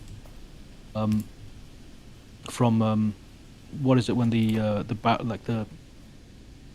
blowback sometimes gets jammed, so like the what's it called, the jacket, is it the jacket gets stuck in the blowback mechanism. Oh, Jacket of the bullet. the casing. The bullet casing will get stuck sometimes in the ceramic ones, which the metal one doesn't seem to have the same problem. But again, my knowledge on this is very old, so No, that's good enough for me. Yeah, then I would probably go with the steel one in that case. I think also it's why the steel one is more expensive as well, I believe, by a fair amount. I'd be willing to bet like the materials. Well, yeah. It's probably also, I guess, part supply and demand. I'm a big fan of the Glocks. I had I say I had. I've never owned one, but I fired a 19 and a, was it a 20? Uh-huh. Yeah, I think it was a 20. It might have been another one. I think it was a 20 as well. The 20. I think it was the I can't remember the number. It was a, when you fire it, it was like full. Was it full auto? It was full auto. That was the difference between the two. So the 19 was a great. What are you doing, man? Putting in power? Just go. Yeah. Sorry, my OCD is kicking in because we're kind of getting a little bit. You're all good. So semi-auto is where you pull the trigger and one bullet comes out. Full auto is where you pull the trigger Yeah, and multiple and bullets the whole come out. So the Glock I fired, so the 19 was a semi. I definitely know that was a semi. But the other Glock I fired, I can't remember whether it might have been a 21 if that exists. I might be confusing my numbers, but it was a extended clip. So it had like a 24 round magazine. Okay. And it was full auto. It was absolutely amazing. It was great to fire. Horribly inaccurate, at least in my hands. I've not fired many guns, so but I loved it. Yeah, Jovi, that's exactly right. I miss the grunt work. Like I mean, it might also be. I mean, I'm older now, so I guess like you naturally become more of a white collar guy as you get older. You become more of a conservative as you get older. They say as well. What is it? What do you guys have? Democrats and Democrats and Republicans, but conservative Republicans. works. Yeah, so Republicans and Conservatives basically the same thing. So what they say in the UK is there's two things. As you get older, you become more Republican, more conservative, and as your wealth increases, you become more conservative and Republican. Because yeah, like your kind of mindset and your policies kind of start aligning there. And I definitely feel that is the case with me. When I was younger, I was a hell of a lot more liberal, a hell of a lot more of a Democrat. But as I've gotten older, I mean, not all of my thoughts. I'm still, I at least I feel I'm still fairly middle of the ground, but people I speak to tell me no, you're like some of your views are very, very like Republican, very kind of conservative, which is fair enough. Like, I don't know what's wrong with that. What am I doing, man? What am I doing? What are you doing? I'm not building those. I'm building these. Yeah, wait, what are you doing? Yeah, there you go, there you go. Yeah, there we go. Yeah, sorry, I skipped a step because I've been talking too much. We need steel. I'll steal some steel from. Let's get rid of this. It's so annoying that that's still the only way to get rid of items in the game. Like I wish you could deconstruct. I know there's mods to do it, but I'm not installing deconstruct. Cheating. That's all good. I mean, it's not really cheating per se. It's 100% cheating. Oh. Because most of the deconstruct mods I've seen are generally you reclaim like parts of the stuff you've deconstructing, which I think like the game was never designed for you to do that. So it's cheating. Okay, one of the deconstruction mods, at least the most recent one that I saw, makes like a pillar thing, like a fire snap. I wanted to say like fire pillar, but that's not the sacrificial. right word. A sacrificial altar is what you're trying to say. like whenever you need to burn off fuel, you put it into like this thing that just like sends up a jet of flames. You see it in sci-fi a decent bit, where it put in those, and so basically it just burns off stuff. I don't know, maybe I didn't look too deeply into the mod, but that was the impression I was getting from it.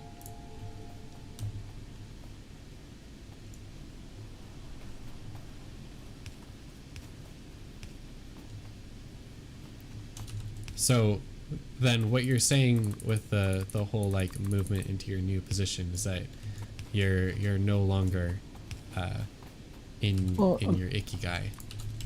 Yeah, I mean it's not a new position. I mean I've been in this role now for I've been an IT director now for 4 years. So I've been in the position I'm in now. I've been in there for a while, but definitely not in my ikigai anymore. I'm not an ikigai anymore. I've had a shower. I'm now Yeah. Definitely not icky.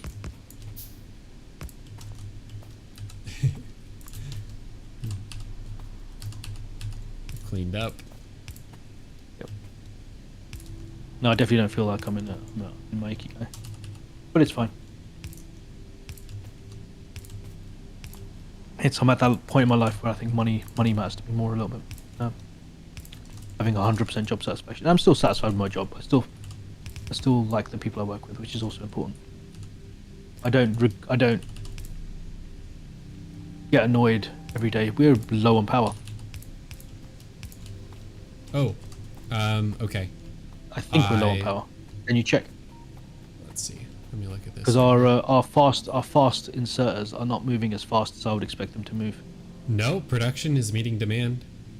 Just Really? barely, but it is. Yeah. Alright. I'll put in another couple steam engines though. Sounds like a plan, buddy. Slap. I tried to make that a thing a long time ago. Trying to make what I think, sorry. Slap. Sounds like a Slap. plan. No, Sounds like a plan Get out. is slap. Get out. Right? Get out. I tried Get to out make now. that a thing a long time ago. So everybody, this has been a great stream. We're signing off now.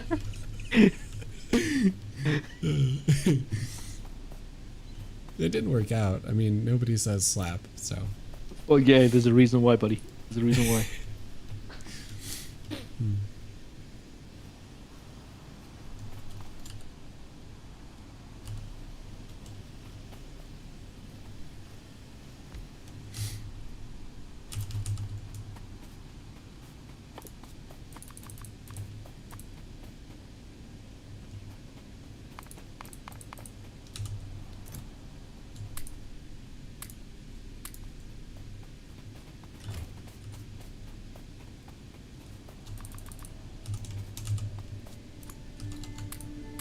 I mean, it was cool while it lasted, though, I thought.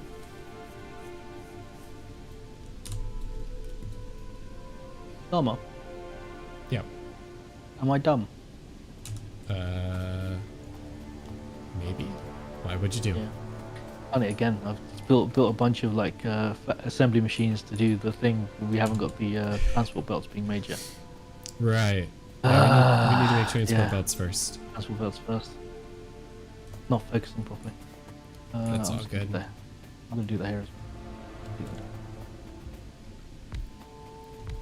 Let's see. What do we need for those? Gears and plates.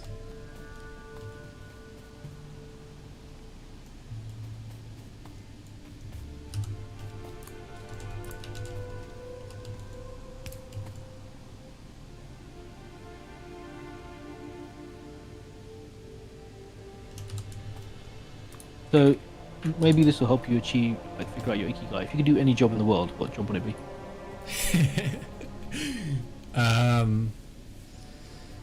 Oh boy. Well, so that question, like my answer to that question has changed a lot over the years. And I have tried to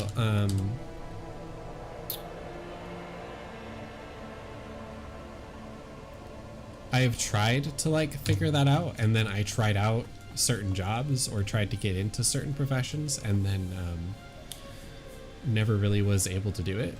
I think maybe red teaming. What is red teaming? So red teaming is where you test out the security of a place by pretending that, yeah, you get permission to break into the place, and then, you know, test out their security. Like, were you able to get in? What were you able to get access to? All of that pizzazz. Hey, from a cyber perspective, or is this like a, or can this be like anything? What would you do? So it would incorporate all of it. It would incorporate cyber, but it would also incorporate physical security as well as cyber security. So what stops you from doing that? It's not a very we'll go with, it's not something that the world needs. What makes you do that? I'm literally, we have an entire security team, an entire cybersecurity team that we have internally that performs that exact function. Well, yes. So, well, when you're red teaming, though, typically it's done, at least from what I understand, it's done by an external group that nobody knows about. Like, nobody from the company would know that this team exists or who they are or anything like that. So we have contractors that we've done that for as well, and we have I've worked in the past with a supplier. I've worked with Palo Alto in the past. I'm not sure if you've heard of Palo Alto. They got very big in the firewall game. They're basically like the world number one at the moment for firewall technology. Well, Palo Alto is a city, so I mean, yeah, the company's named after the city. Okay. Because that's where they were founded. Okay, that makes sense. I was like, you're familiar with Palo Alto? Firewall? Yeah, I'm familiar with what? Yeah. I've worked in Palo Alto before. Right. So Palo Alto, they've got a product called XDR, which is like their next generation threat prevention. But when you purchase that, you can also, alongside of it, they've got a third-party security team that does similar. They do it specifically from a cyber perspective, so they don't do the physical side of things.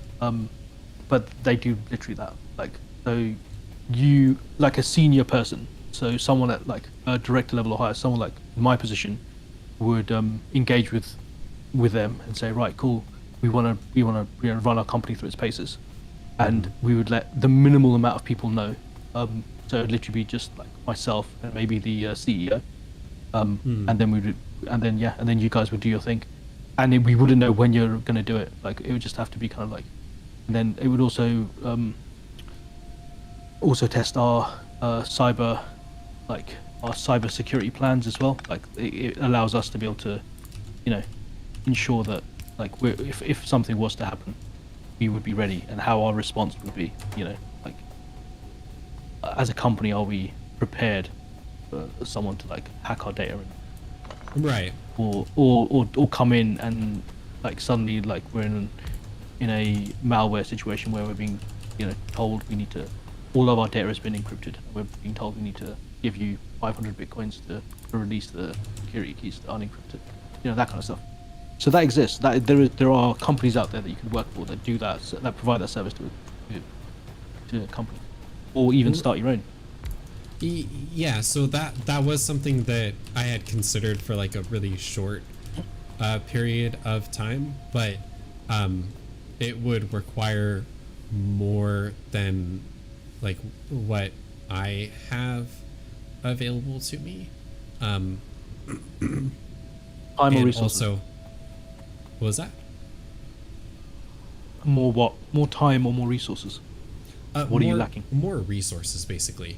And Okay. also, it would require some sort of like credibility. I feel like I don't really have a whole lot of credibility within the security industry. So like, if somebody were to ask me like, why should I hire you over any of the other red team companies that do red team, like I wouldn't be able to answer that question, and I don't think like I had necessarily the experience, and there's not to join an already existing team, and there's not, as far as I can tell, a ton of demand for red teams. Like the market isn't, this was just based off of my preliminary research, but like the market for what it is a little bit saturated, I guess. I wouldn't say saturated. I definitely think there's a demand. I'm not sure about how saturated it is. I don't know of a huge amount of companies that do it.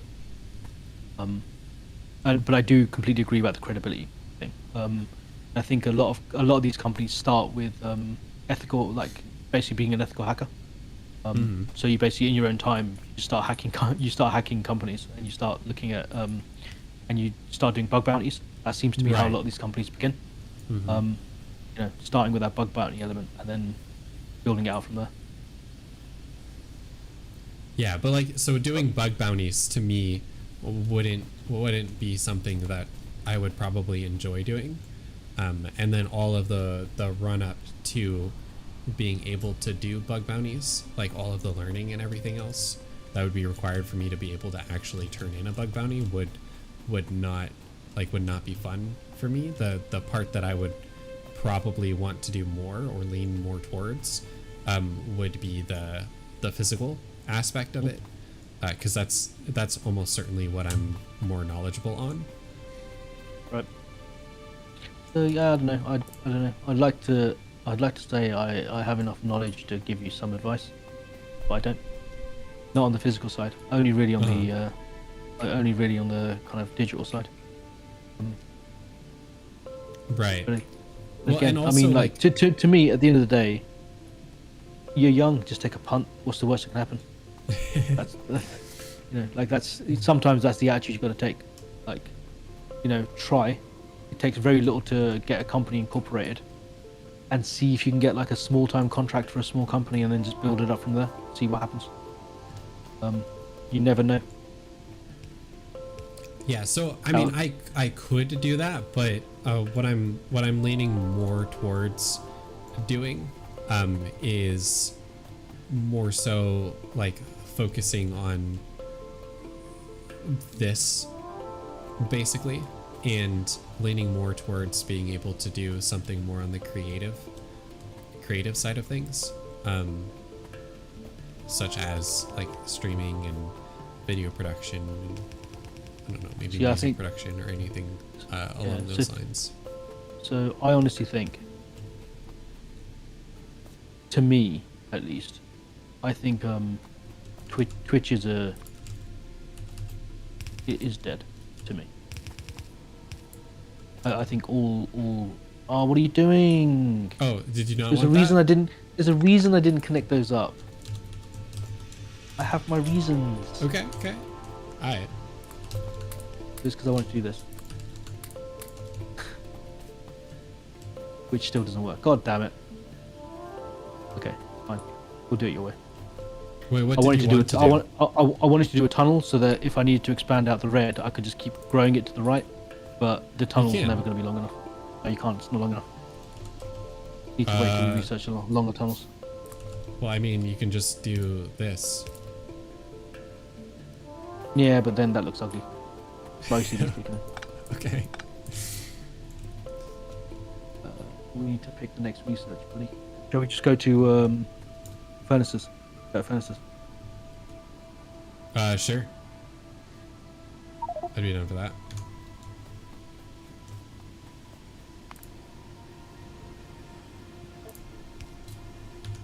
You didn't do the power. We are definitely struggling on power now, boy. Yes, I added two steam turbines.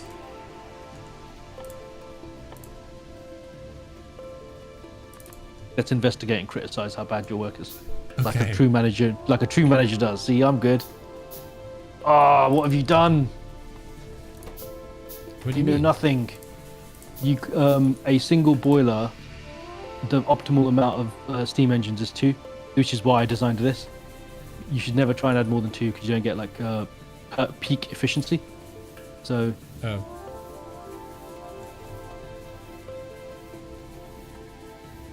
I'll sort this out. Don't worry. Okay.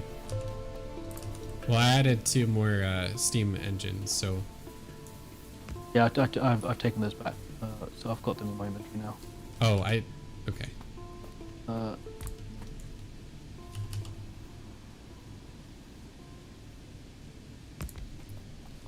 Thanks, man. I mean, I built them, so we might as well put them down.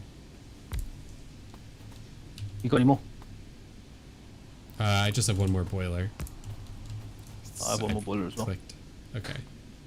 And I've got 2 more of these.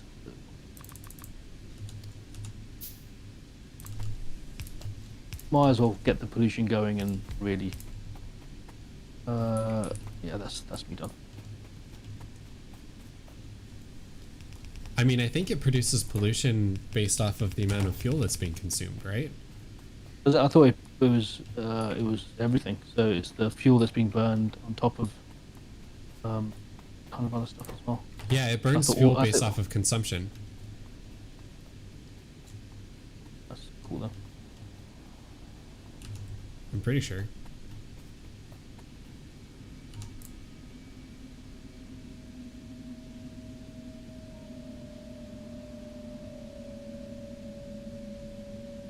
So yeah, our pollution is going out there though. Thankfully it's not touching anything, so we're good. We're still running on 2 boilers, by the way. Haven't connected the other ones yet. The other ones aren't even burning anything.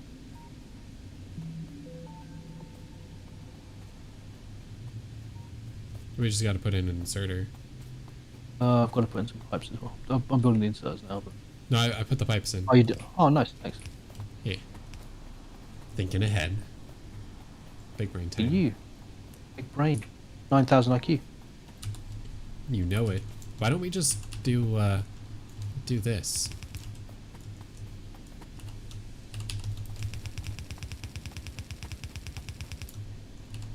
You know it makes absolutely no difference, right? Then we don't have to move the belt every time we expand the power production. Well, we will when we hit the next line. Yeah, but And also, Yeah, we- I'm hoping now, actually, to be fair, that we don't have to expand it until we actually get like a different power. Because yeah, we're at 50% already. God damn it.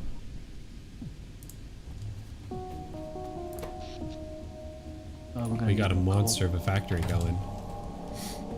I'm putting some mining drills down for the coal because yeah, I don't know. Okay, well I ended up with a bunch of coal in my inventory, so but it's probably a good idea so we don't end up short. Last thing you want to do is end up short, like Yeah. me. Nothing I can do about it. Maybe I can get like I can get implants.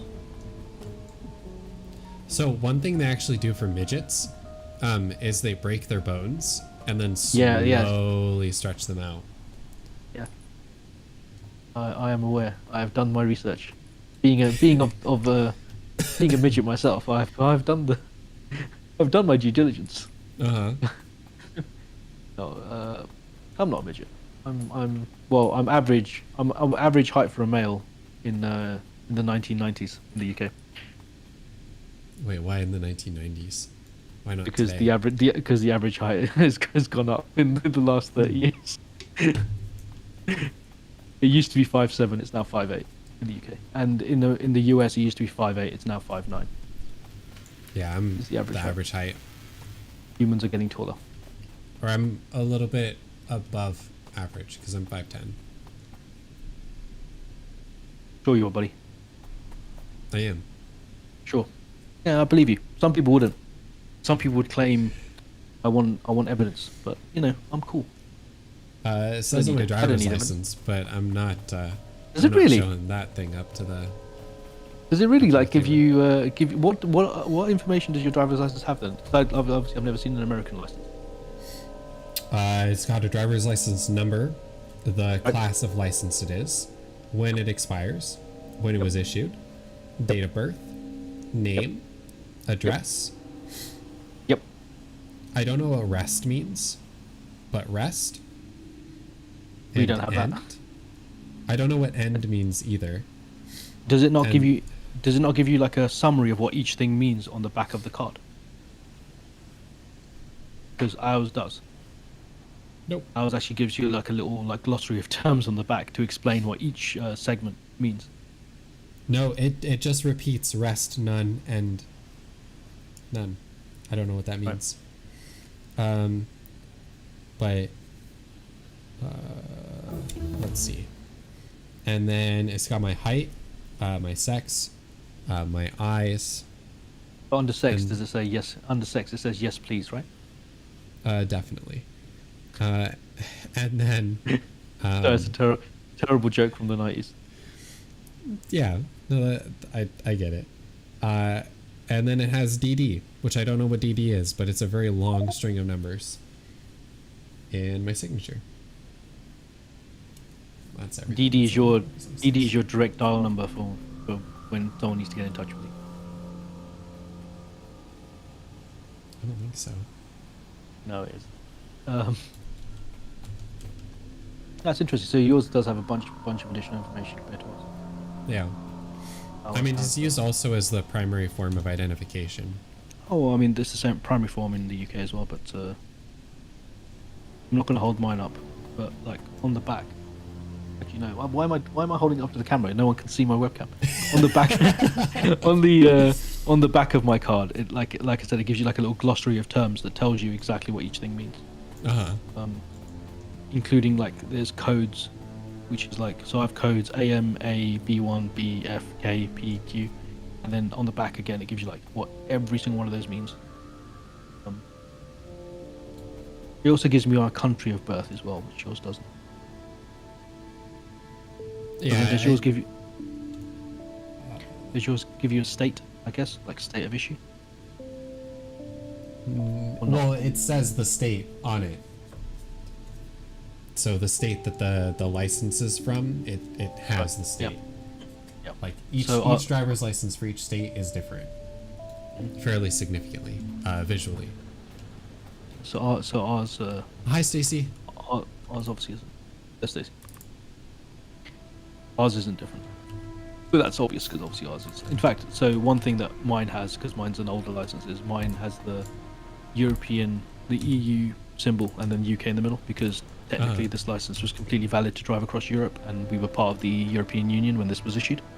So it'd be interesting to know what the new license looks like, because I assume they would have changed that. Right. I think you're still legally allowed to drive pretty much anywhere, like in a lot of countries. Because I can drive in the US with my license. I have driven across Europe multiple times, but I don't know what the new license will look like. I've also got a set of traffic lights where the yellow light is on. I don't know what that means. God damn, my license expires next year. Do your licenses expire? Your licenses Yeah. expire, right? Yeah, Did you have to retake a test? No. Okay. So then what happens when your license expires? You just apply for a new one. You just basically go in. They do a vision check, so they do recheck your vision, and then you can just get a new license.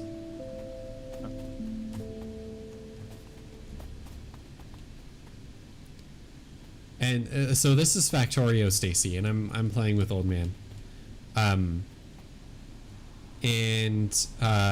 I decided that I wanted to play Factorio this week instead of City Skylines, and so here we are. Playing What this what instead. actually happened, Stacey? What actually happened is he saw I was playing it earlier today, got super jealous, and decided to copy me because he copies everything I do. Basically, what happens? The guy's already got a beard trim similar to mine. The next thing you know, he's going to shave his head. Once I start he's going gonna- bald, He's going to grow a pot belly. I'm definitely going to avoid that one. That's for sure. He's already started swigging whiskey from the bottle like I do. He's I a think he's a mean drunk just like I am. I am not. Actually you're a very pleasant drunk, and I do Yeah. appreciate your drunkenness. It's actually it's very nice to see you drunk. I'm a very Good, mean good. drunk because I just get abusive. Uh-oh.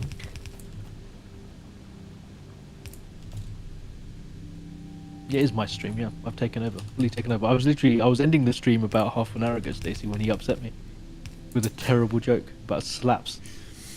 It wasn't a joke. It was actually a thing that we tried to make it. No, a thing. no, trust me, it was a joke. It was a joke that thing even existed in the first place.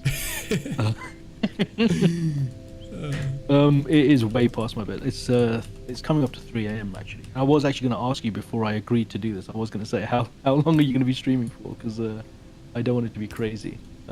I'm down for another hour or so, but it depends. It depends what you want to do. You've cleared up the entire area, haven't you? Oh, there's a big group to the northeast. Yeah, I cleared out most of the area. Let's see.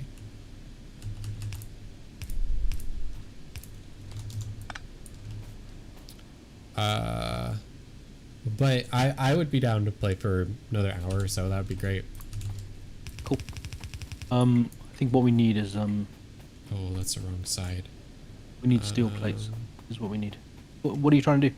Trying to feed like separate belts? Yeah, I'm trying to feed in another iron belt. I don't see the point. Well, we don't have enough iron to reach. Oh, maybe we do. We just barely have enough iron to reach all the way down. No, I'm thinking more like when the Logistics 2 finishes, we'll have faster belts. They'll just upgrade the belts to faster speed. You'll solve the problem. Okay, that's a good idea. No point in rejigging all of this just for a temporary solution. I do think we need to sort out. What was I just saying? Steel plates. We need steel plates. Yeah, Then we can start. so normally, like with this sort of the modular setup, what I would do is I would put in another steel or another iron setup, and then I would double up the iron setup to get the steel setup. Okay. I mean, what we can do is we can set up the steel down here. Yeah, wherever you want. It's your game. Not my game. All right. Whatever you fancy. I've been building stone bricks literally for the entire game. Cool. So we've got quite a few already stacked up. So we shouldn't have a problem building the furnaces once you've got some steel up. Then we can upgrade our furnaces. Okay, and then also, Stacy, my nose is all stuffed up and my throat's a little bit sore, so I'm not probably talking as much as maybe I normally would. But you also missed some pretty great conversation.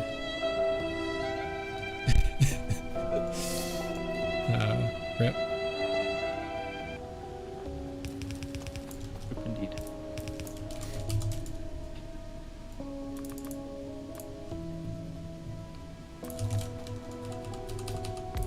struggling to figure out what I can do now.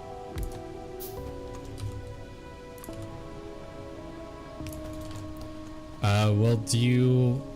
Let's see.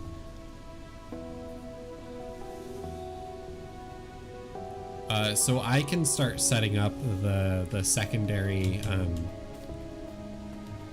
iron down here if you want to set up the mining and then connect it to us. Okay. And then what I'll do is put this in like right here-ish.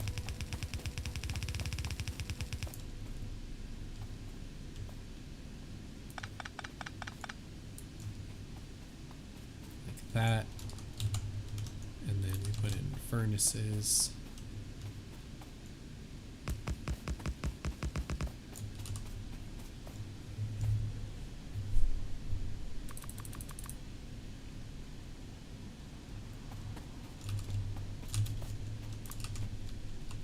Let's see.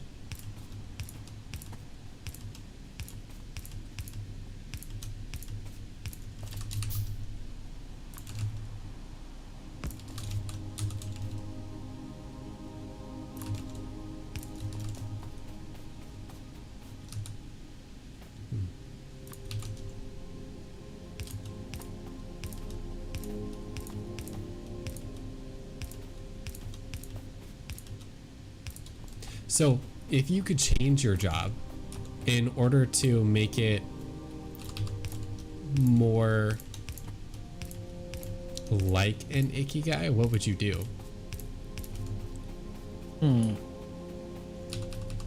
Great question. I would I'd probably end up actually, to be honest, I know what I would do, because actually, so you know, my month of having double jobs, one of the jobs I had, the job I left, was actually like, I think it would be the job that I'd like, which is it has the managerial function, but it also, because it's it's a smaller company, it would mean that I still have the responsibility to still do some hands-on work. So I don't know, 30-40% additional hands-on would be fantastic, in my opinion. Mm-hmm. Yeah, that's what I would do.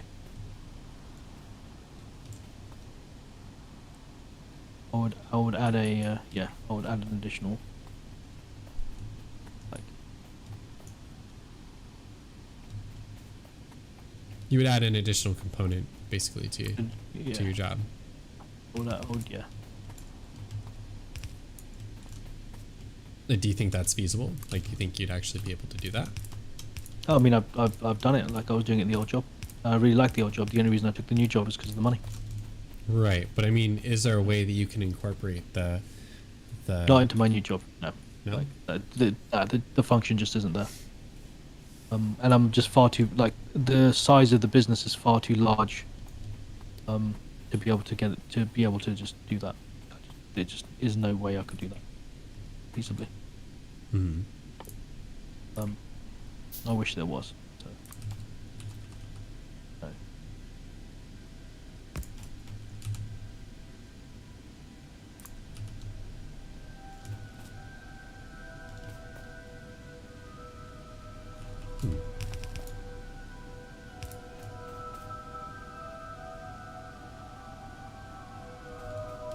You want this coming into the middle, don't you?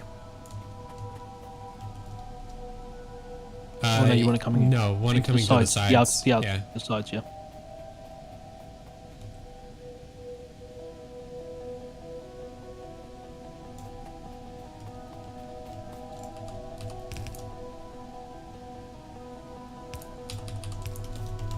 Oh, I need more belts.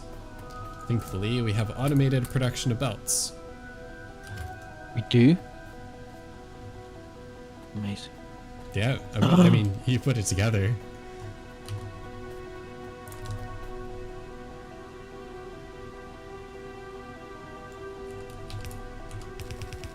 Or you were being sarcastic.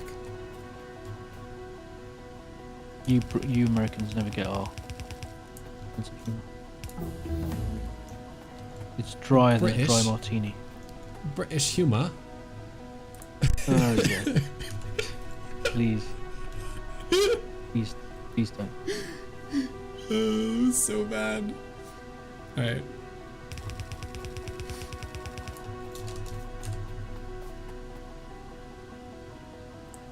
Oi. Hello, governor. Just, huh? Huh?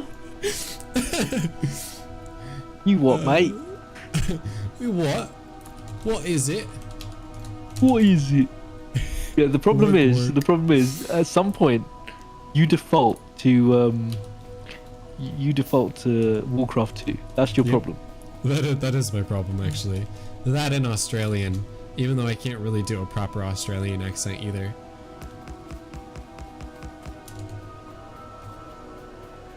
See, the problem I have with your setup here, right, is that you can't ever like have nice power lines. Yeah, you You have to can. just kind of can't. You have to mash them in place to just get power where it needs to be. No, no, Whereas no, if you no. put There's definitely a method to putting in the power lines so that they look nice. All right, I'll tell you what. I'm gonna just slap dash them in everywhere, Or and you fix them.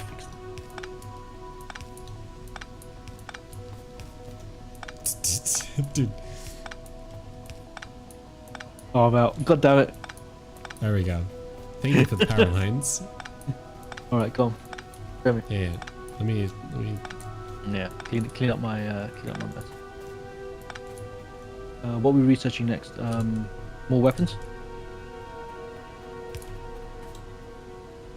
I think that more weapons is good. Right.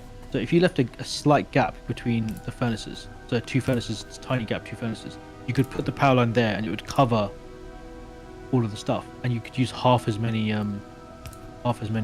things, Or half as many power lines, or you could just use twice as many, and it's fine. Yep. Yeah, I Look at don't know this what map. you may think that looks nice. You'd be wrong. I mean, I think that it looks nice though. So Yeah, well, you think slaps was a good idea, so let's not go to what you think as a standard. it doesn't really work too well, but whatever. I think that the crisscross looks fine. I think. I mean, you look at like, come up here. Look at this, right? This what you've done here with the circuit production, right? Mm. And then you look at my shining example of of things like three power lines, three power poles to cover all of those machines, right?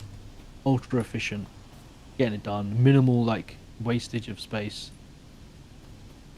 This just looks like someone puked on the screen and a bunch Well, of it machines came doesn't work for these because you need multiple inserters between the. Oh, okay. Well, okay. one Here's assembly machine and here's the an other one. example. Look, here's an example. Multiple inserters and exits. Yeah. I mean,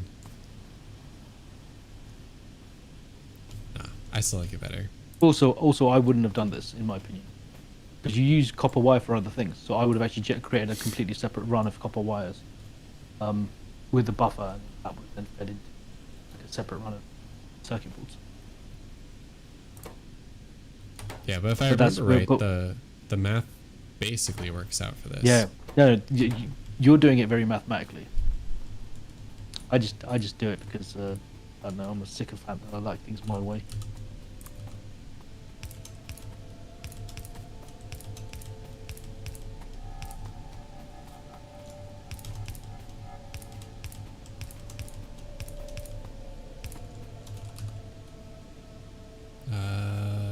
Oh, this is wrong. Why is that wrong? Because this needs to be one more space back. All right. I like building things so that They're upgradable, and we won't have to worry about adding more room to upgrade when this whole thing is done. Even though it uses a couple more power lines. Yeah, I agree.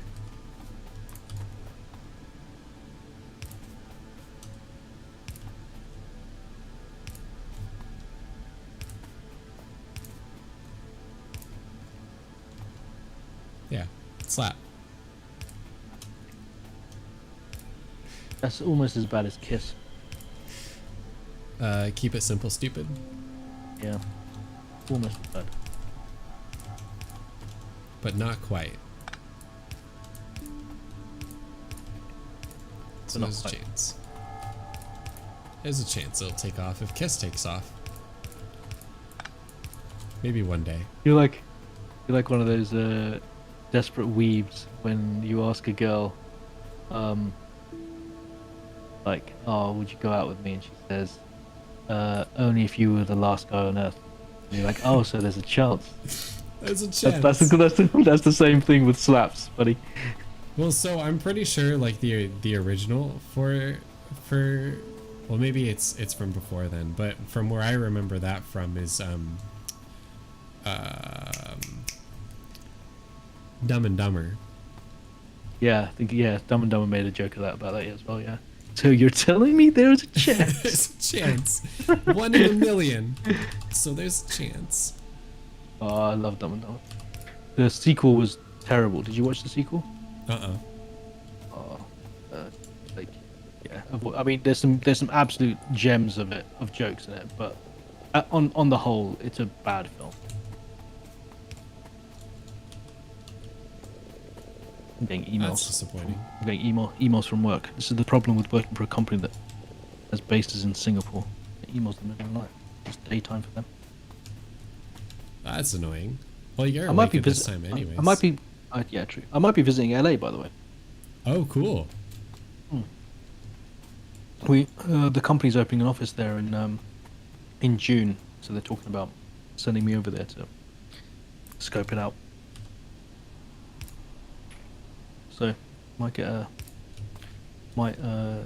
little bit of a holiday.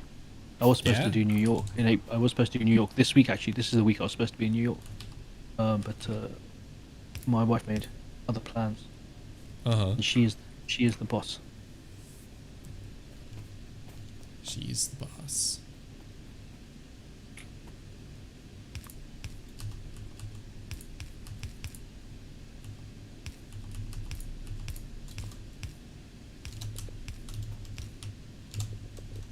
Oh damn it! Almost had you. On a conveyor belt loop. Wait, what? You almost had me? On a conveyor belt loop. What are you doing here? Are you trying to steal coal? Yes. That's exactly what I'm doing. I'm pulling a reverse Santa Claus. How have you done that? That's interesting. Because I'm a wizard. Oh, that's how you've done that. Okay. That's very clever. I would have used a filter inserter, which you don't. Oh, or yeah, filter inserter.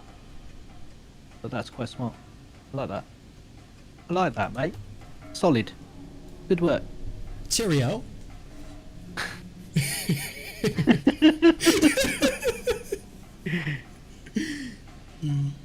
Oh, you are something. I sure am. Ashram. Ashram. Alright, so we now have the power. What power is that now? Power to upgrade. We got steel.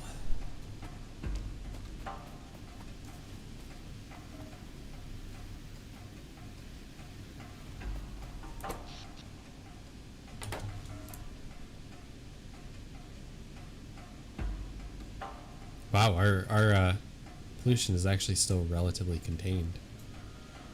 Like, I don't think that we're hitting anybody yet. It's good.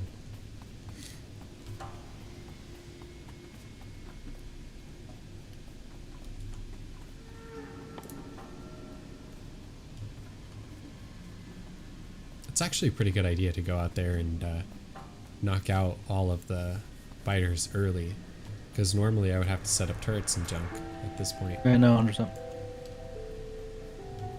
The game was. I think the other thing is the game doesn't really scale, in terms of difficulty when you add when you go multiplayer. You have to kind of like turn some of the things up. Okay. So like for the enemy stuff, that's yeah. So like you probably would have found it a little bit harder to wipe out those camps on your own, even though you kind of did it on your own anyway. But that's more because you're a epic gamer. I am. I'm a professional. I'm a professional gamer. Are you? Yeah. I'm gonna upgrade these first, by the way, because then we can get steel faster. Yeah, go for it. And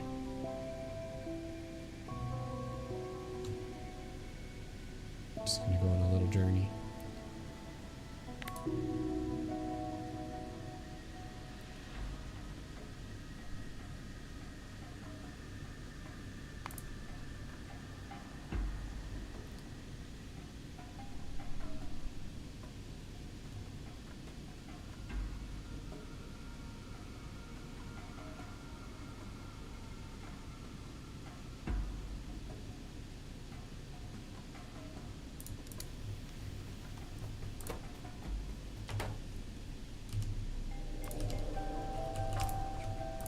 steel.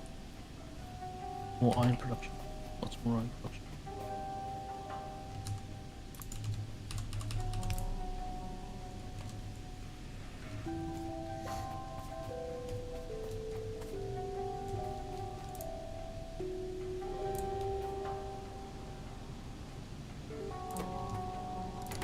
Let's see.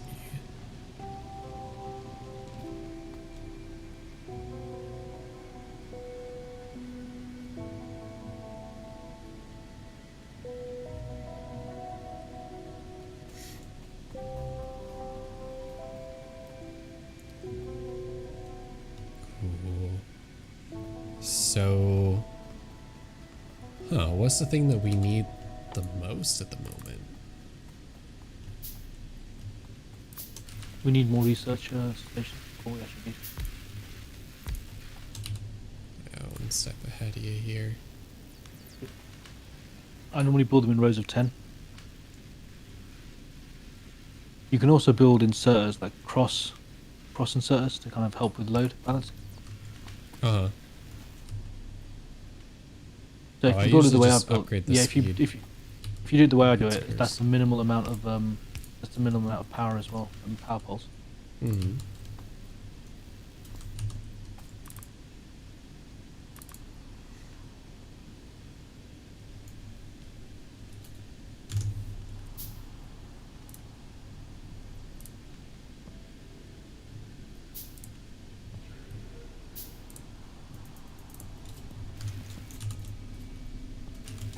Oh, I'm having to manually make green circuits. No, no, no. Let's get some of Oh those. my god, I'm actually out of wood. I have some wood. That's fine. I'm literally next. Christ, don't worry yourself. Okay. Don't worry your pretty little head, as they say in Blighty. In what? In Blighty? Blighty, yeah. Blighty. What we call Britain. Blighty. Don't worry your pretty little head, son. Isn't like the root for blight like a plague? Or disease? Yes.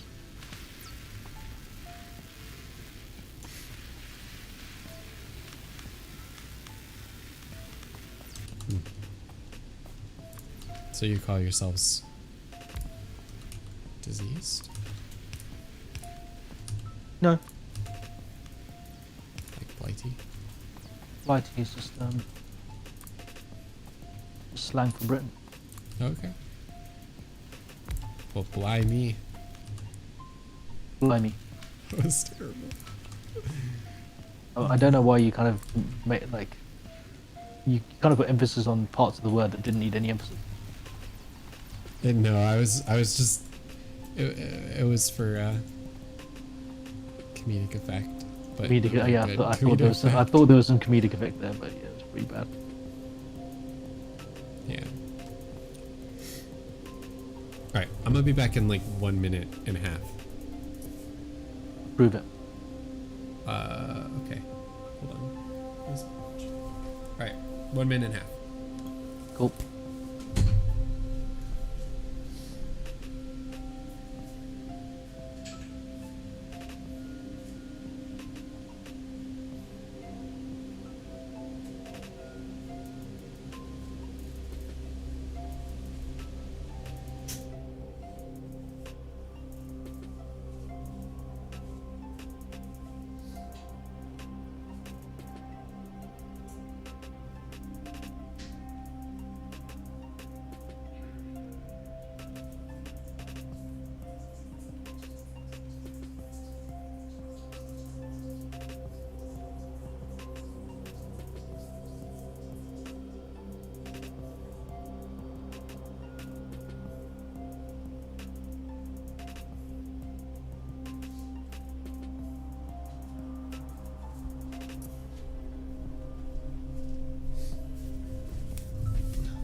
Okay, so I was wrong. It was a minute.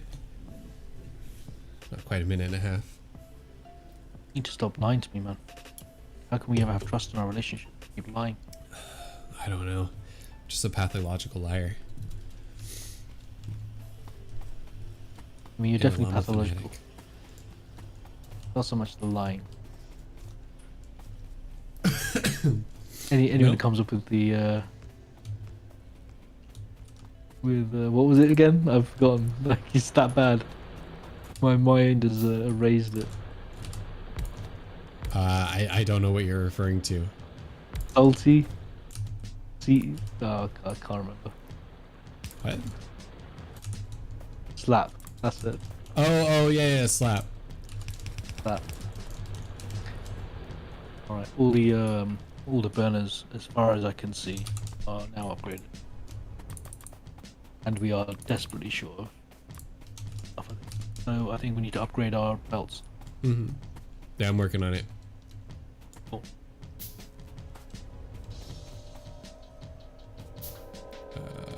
Oh, I need gears. Okay.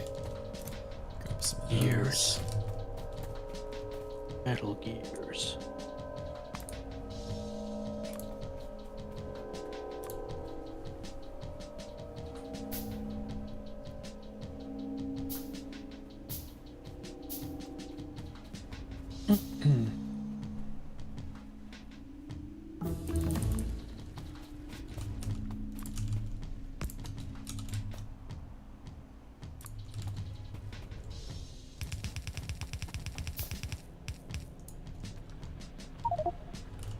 Oh, you don't have it.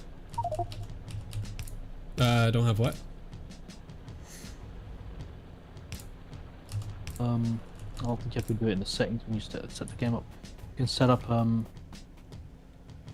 like queuing research, so you don't have to like just pick one research time. You can literally be like, I want this, and then it'll just automatically queue up the next thing. Oh, yeah. I had no clue. Yeah, but yeah, it's I'm 99% sure you can't do it once you're in the game. I think you have to do it from when you're yeah, I think you have to do it when you're actually saving the game. Okay. Damn, I didn't know. That is what it is. It's fine. Don't know why I'm researching too much. That's a waste of research. Was it more inventory space? Yeah, That's not something I think you need this early in the game. In my opinion, I mean, you may disagree with me, Armor-chan. I mean, I think that we'll be fine. We'll be fine with it. I mean, we probably don't need it, but that's totally fine.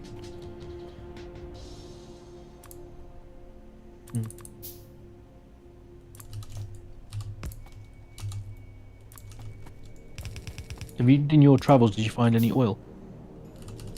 You did not. I did not see any oil. No. You didn't. Oh, We're gosh, probably going to need to find some oil here pretty soon. you went far as well. Yeah, I did. Decent amount of iron ore and stuff on base.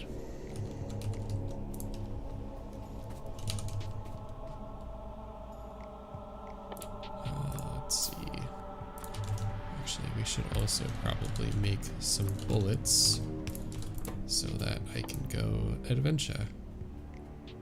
Yeah, I was gonna say we should set up some automated bullet manufacturing, but we should do that after we have fancy man bullets, which is pretty much the next thing I think we need.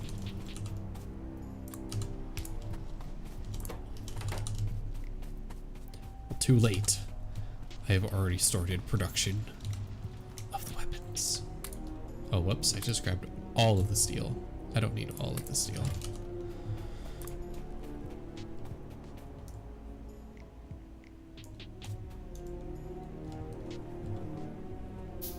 There we go. Now I can be a juggernaut.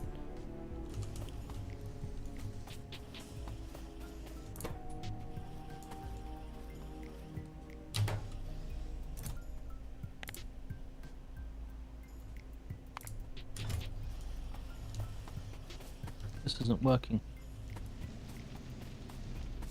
What's not working?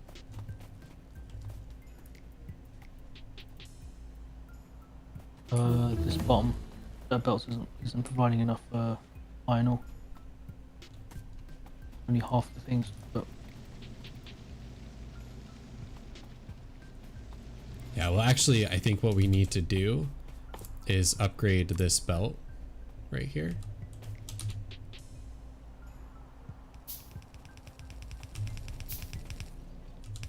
And the splitter.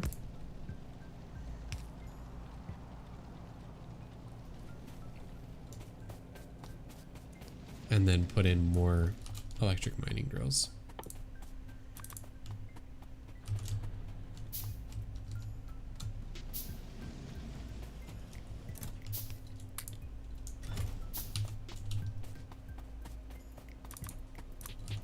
that seems a bit better.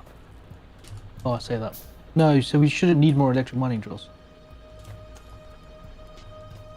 Because we've got almost as many as we've got at the top. And the top is filling up just fine. And that's providing more ore than you could ever want. The bottom just isn't.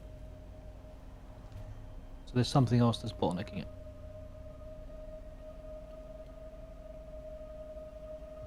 In my opinion.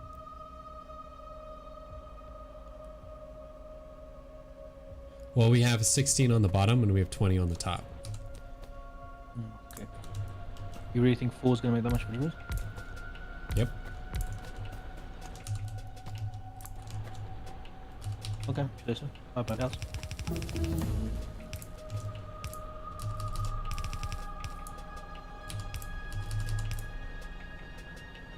Oh, see, I wouldn't have done that. It's crazy talk. Why would you do that? Probably because I'm retarded. Here we go. Just go straight across. No, just go straight across. Oh. Ping. I see what you're saying. Because otherwise you're just bottlenecking up there. You can just put it there and it'll fill in the more gap. I'm picking up what you're putting down. Yeah. Right, so we can make armor piercing bullets now. Yeah. Oh fucking hell, it's so much more complicated. Good normal ones. Yeah, copper, steel. I mean, I just put this down Yeah. temporarily. We can put an actual Yeah. production spot somewhere else. Yeah. I just No, wanted to it's get enough ammo to go and kill some stuff.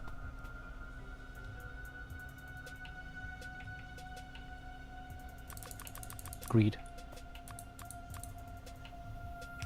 Agreed? You have one of these.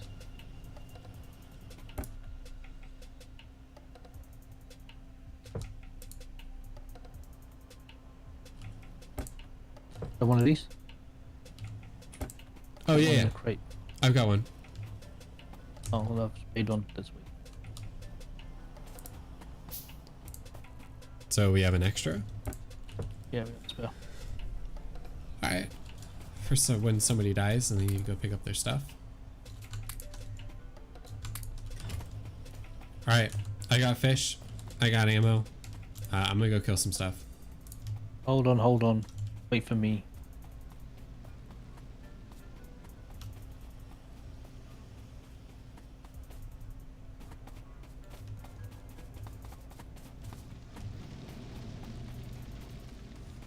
Are you sure you don't want any fish?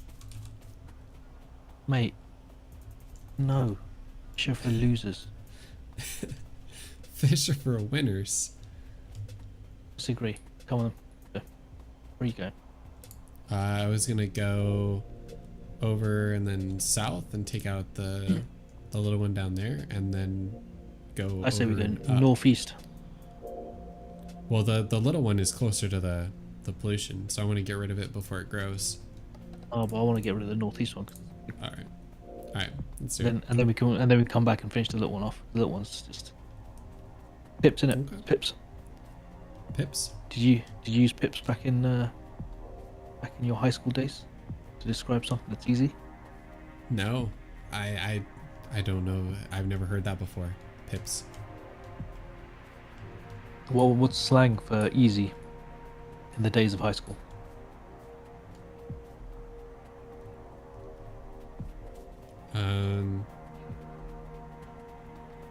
I don't remember.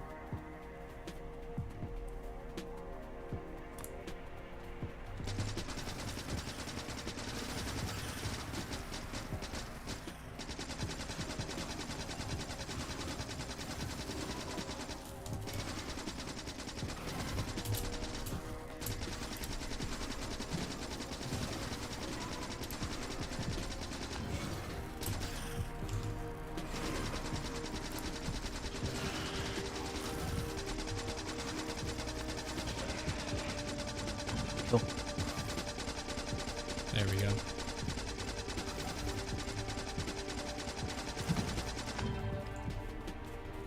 Right on. See, no fish required, mate.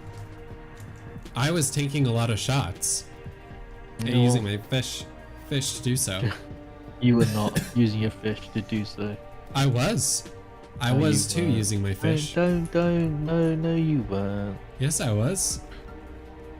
No. I was too. I'm gonna, well, I'm not watching the stream right now, but I'm gonna have to re-watch the stream. Yeah, I started off that fight with like 90 something fish, and now I have 89 fish. Because I was using One fish. One fish. no 90 something. It was like Okay, 93 or 94 or something. So I used like Oh, 4 no. fish, but they heal like most of a health bar, Yeah. or maybe well, like a little bit less than half. Telling you, fish are the key. do you know the secret to run faster, right? I'm so far ahead of you. No, actually, I don't. What's the secret to run faster? It's a key combo. You hold down Alt and I believe it's F4. Really? Is this a Pretty this sure, is one pretty of the secret I'm key pretty- combos? The secret key combo. Oh crap! A lot of spitters. Yeah. So this is when you wish you had fish, huh? Not really. God, the lag. Do you know what? The lag when you're fighting bad like enemies, the lag just becomes like really disgusting. Look That at was that. it, wasn't it? Wasn't even a full base. Is there any more bases on the screen? There's one on the far left. You wanna get that? Sure. Yes, might as well. See, look at Fish. that. See how much faster I am purely because of the Alt F4 trick. Alt F4 trick. Mm. That's it. Well, if you're running to the left and you hit what W and S really quickly, you'll move so much faster. I'm feeling that isn't working. Good. Now I'm ahead of you.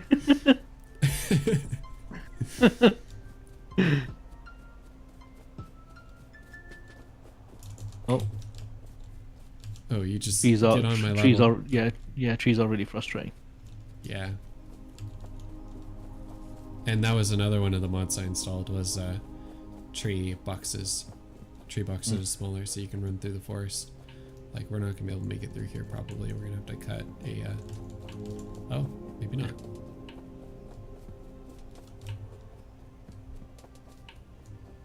Oh, ye of little faith. Oh, we're definitely no, we're not. Yeah, not gonna make it through that way. Maybe around over Around here.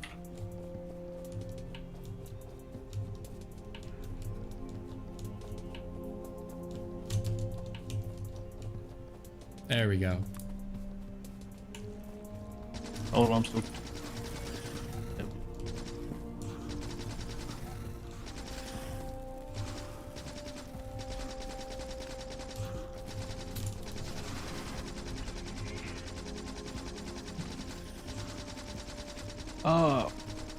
I bet you wish you had fish right now, huh? Oh, I wish I didn't have hideous lag. But I wish. Fish. Oh, there's another base. Might as well take that one out.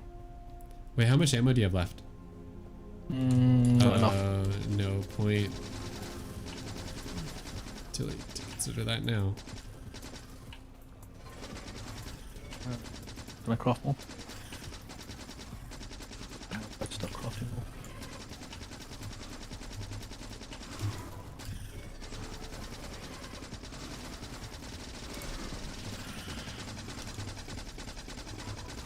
Nope. Oh, Are you out of it? if only I had something that would give me more health. Yeah, like fish. Huh? Nah, chicken would be preferable. Ron, back off, you're about to die. No, I'm not. I have fish.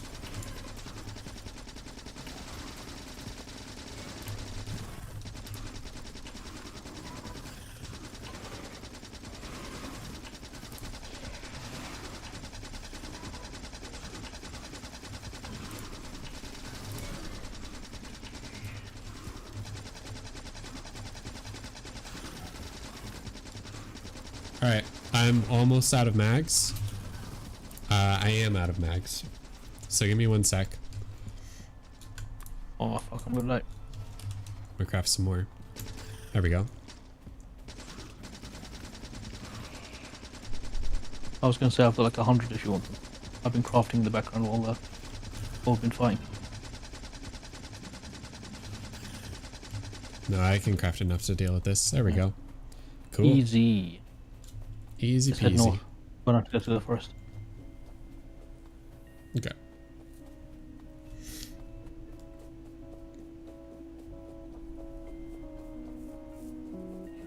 No.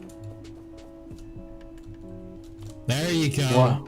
Wise man said, take the advice, eat the fish. Eat the fish. Actually, I should probably stock up on some more fish too. Nah, I just fished for 5, ate all 5. I'm done. No more fish for me. Wait, you got to use them in combat. Nah. I was low. I didn't want to risk running into some craziness on the way back, even though there's no craziness on the way. One thing this game could really use is kind of like kind of a fog of war would be like a very interesting kind of mode. Where like as you leave an area, you no longer get to see what's inside of it. Yeah, like so you have there's visibility around your buildings and visibility around you, but nothing else. Oh. That'd be interesting. And if you can't see an area, there is a like there should be a small percentage chance of enemies spawning in, just randomly spawning in. So that would be an interesting like difficulty mod. Yeah.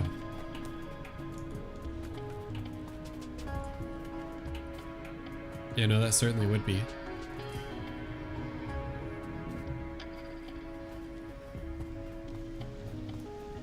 Wise.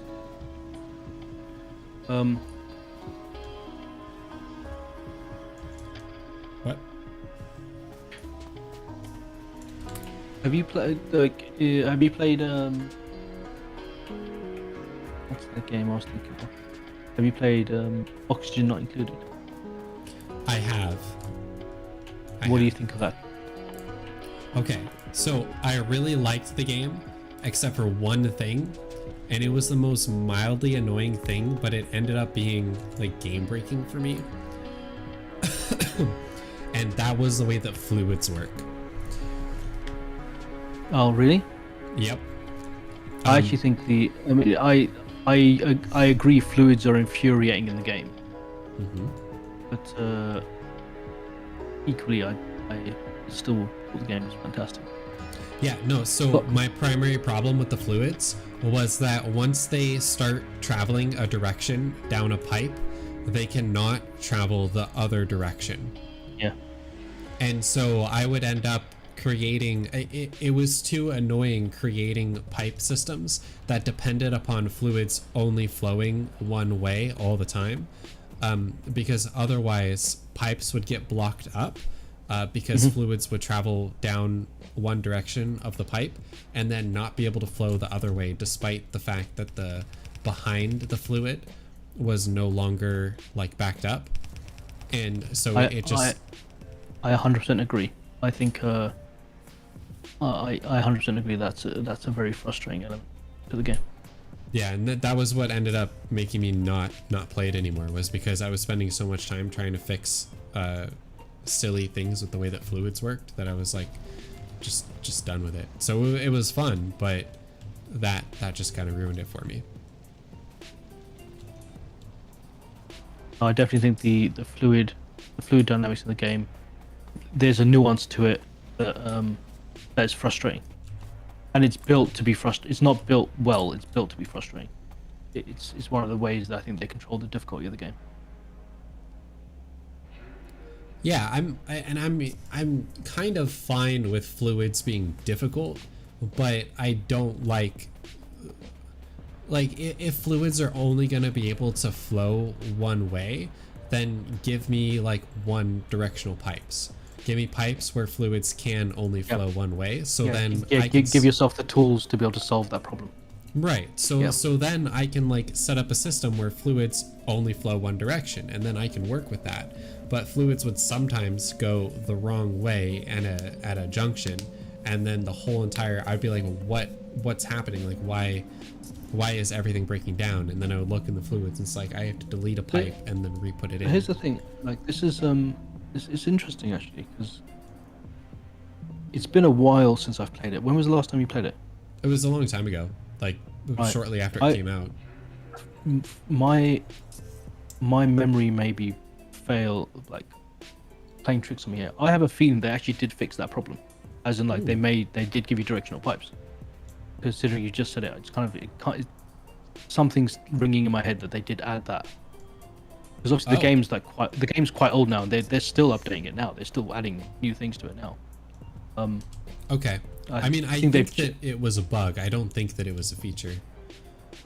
Right. Yeah, I mean, like they've added a lot of content over the years. I mean, the game is, I think, it was early access, but then I think it went. It was 2017 is when it first came about. Is that right? That sound about right? It was probably a long probably earlier. Long time ago. Let's see. Okay, last time I played it was 2019. Right. So it was like I got super back into it tail end of last year. Mm-hmm. And yeah, I have this memory of just directional pipes.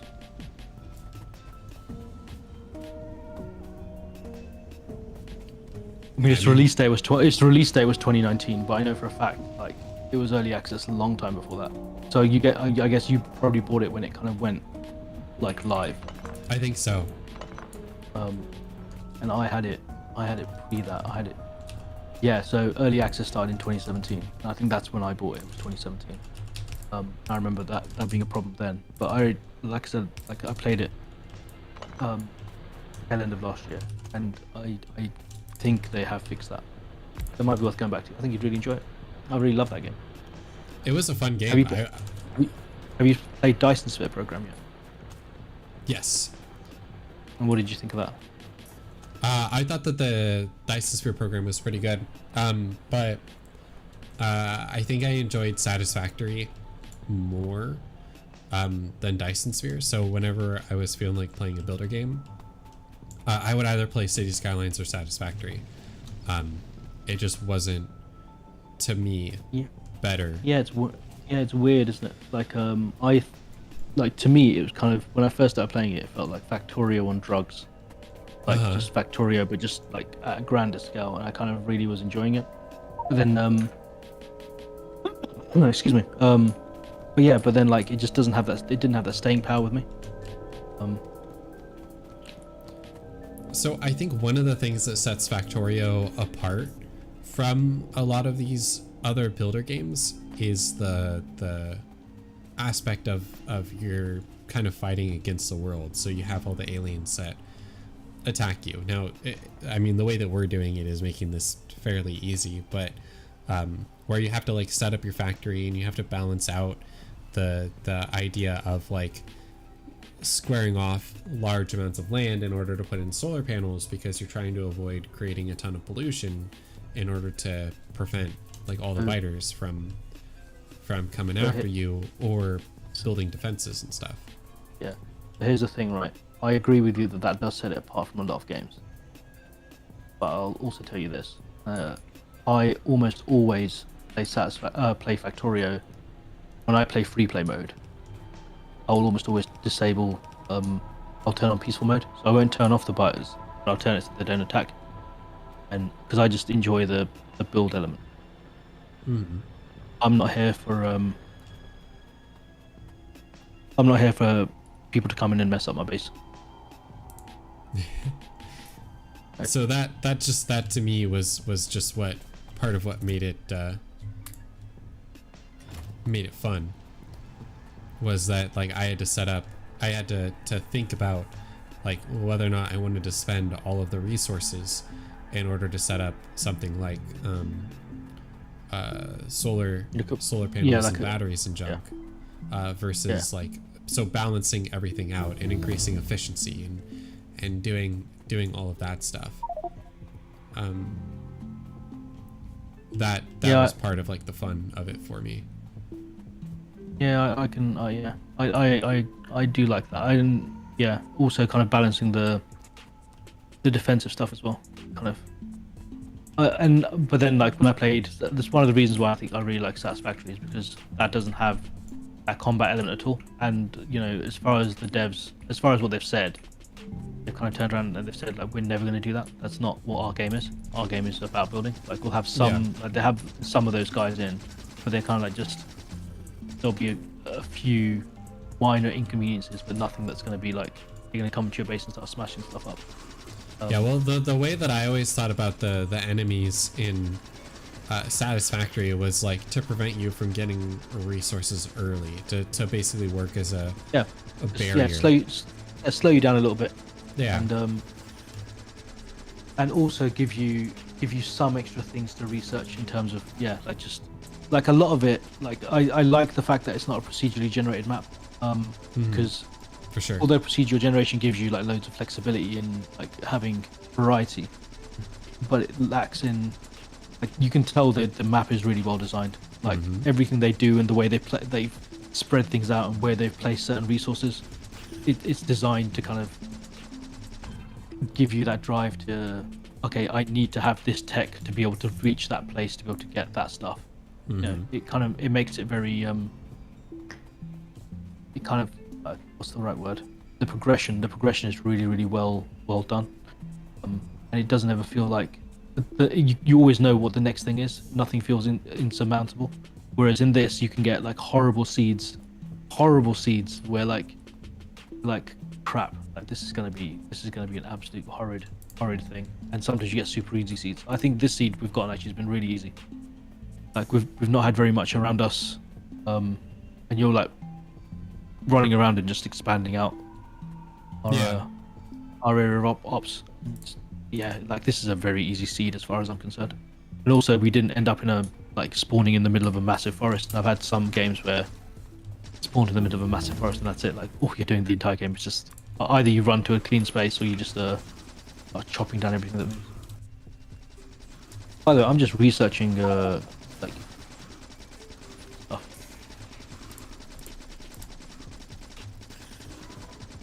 Okay, I'm just dealing with all this stuff out here because might as well. Try and find some oil if you can. That's gonna be pretty much the next thing that we need. That's part of what I'm looking for, but I haven't found any. Just none. Oh, one thing I was gonna suggest was well, actually, to be fair, it's getting to 4 a.m. so I may call it quits. But I think the next thing for me, building out like engine unit, then getting the car, and then you can kind of really like start exploring. Right. I was just hoping to be able to find some oil. out here, but there's just none.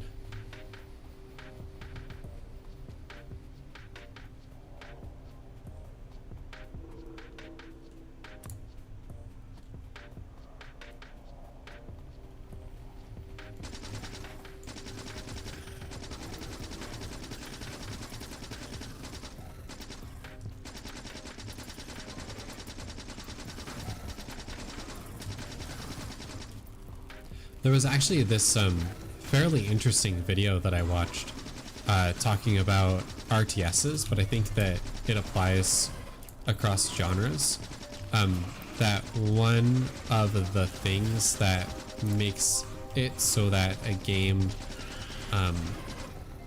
is able to succeed for a long period of time is the ability for people to be able to generate their own content. Like modify games. I don't know, man. I think I'm hearing it a lot in the industry at the moment. Every game studio seems to be operating under the same kind of thing. You know, they've seen the success of Minecraft as a game that's now been running for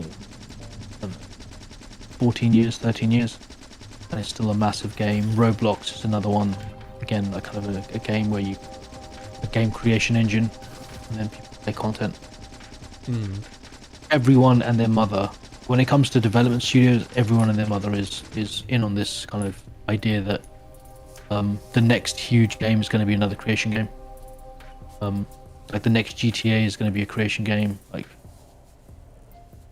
well, so it doesn't have to be a creation game per se, but a game that allows for users to create content. yeah, I don't know. I mean, here's the other thing. The other thing I have a thing with is when I've spoken to people about it, they've all said, yeah, but the problem is this isn't meant for you. And they're right. Like, the target demographic isn't people my age, because people my age don't do that. We don't generate content. We consume content. Kids generate content now. So the Fortnites, right? So the Fortnite generation. I mean, so like I kind of get what you're saying, but so the game was focusing. Oh, I don't have any ammo. The game was kind of focusing on RTSs. And a lot of the examples that he was providing were like, oh snap, I'm an idiot. A lot of the examples. Can you get to me? You're dead on. No, I have fish. Okay, go on. You were saying a lot of the examples. So a lot of the examples he was providing were a lot of older games like Warcraft 3, Starcraft 2.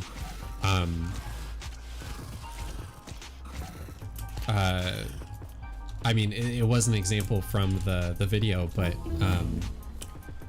Skyrim, for example, basically Skyrim like is only around and is able to be re-released because they have a very good creation system where people can add in content and basically change the game however they want to.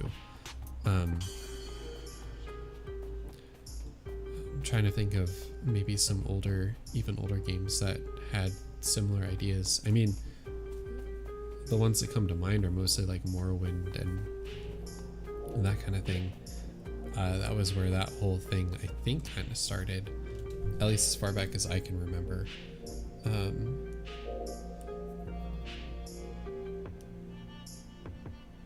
But like having a good, entertaining single player and also having a flexibility where people can sort of change or modify the game or add different game modes or that kind of stuff, like the arcade mode in StarCraft 2, for example.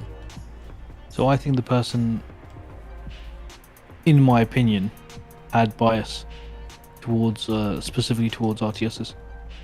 Well, the video was on RTSs. Yeah. Okay, so then okay, so So then the entire video then had a bias on RTSs, I guess. I mean, the problem I have with that is like the examples given are all games that I would consider. I mean, they've still got very active communities, mhm. but they are dead. They are dead games. You know, they are not what I would call shiny examples of what he's trying to demonstrate in terms of longevity.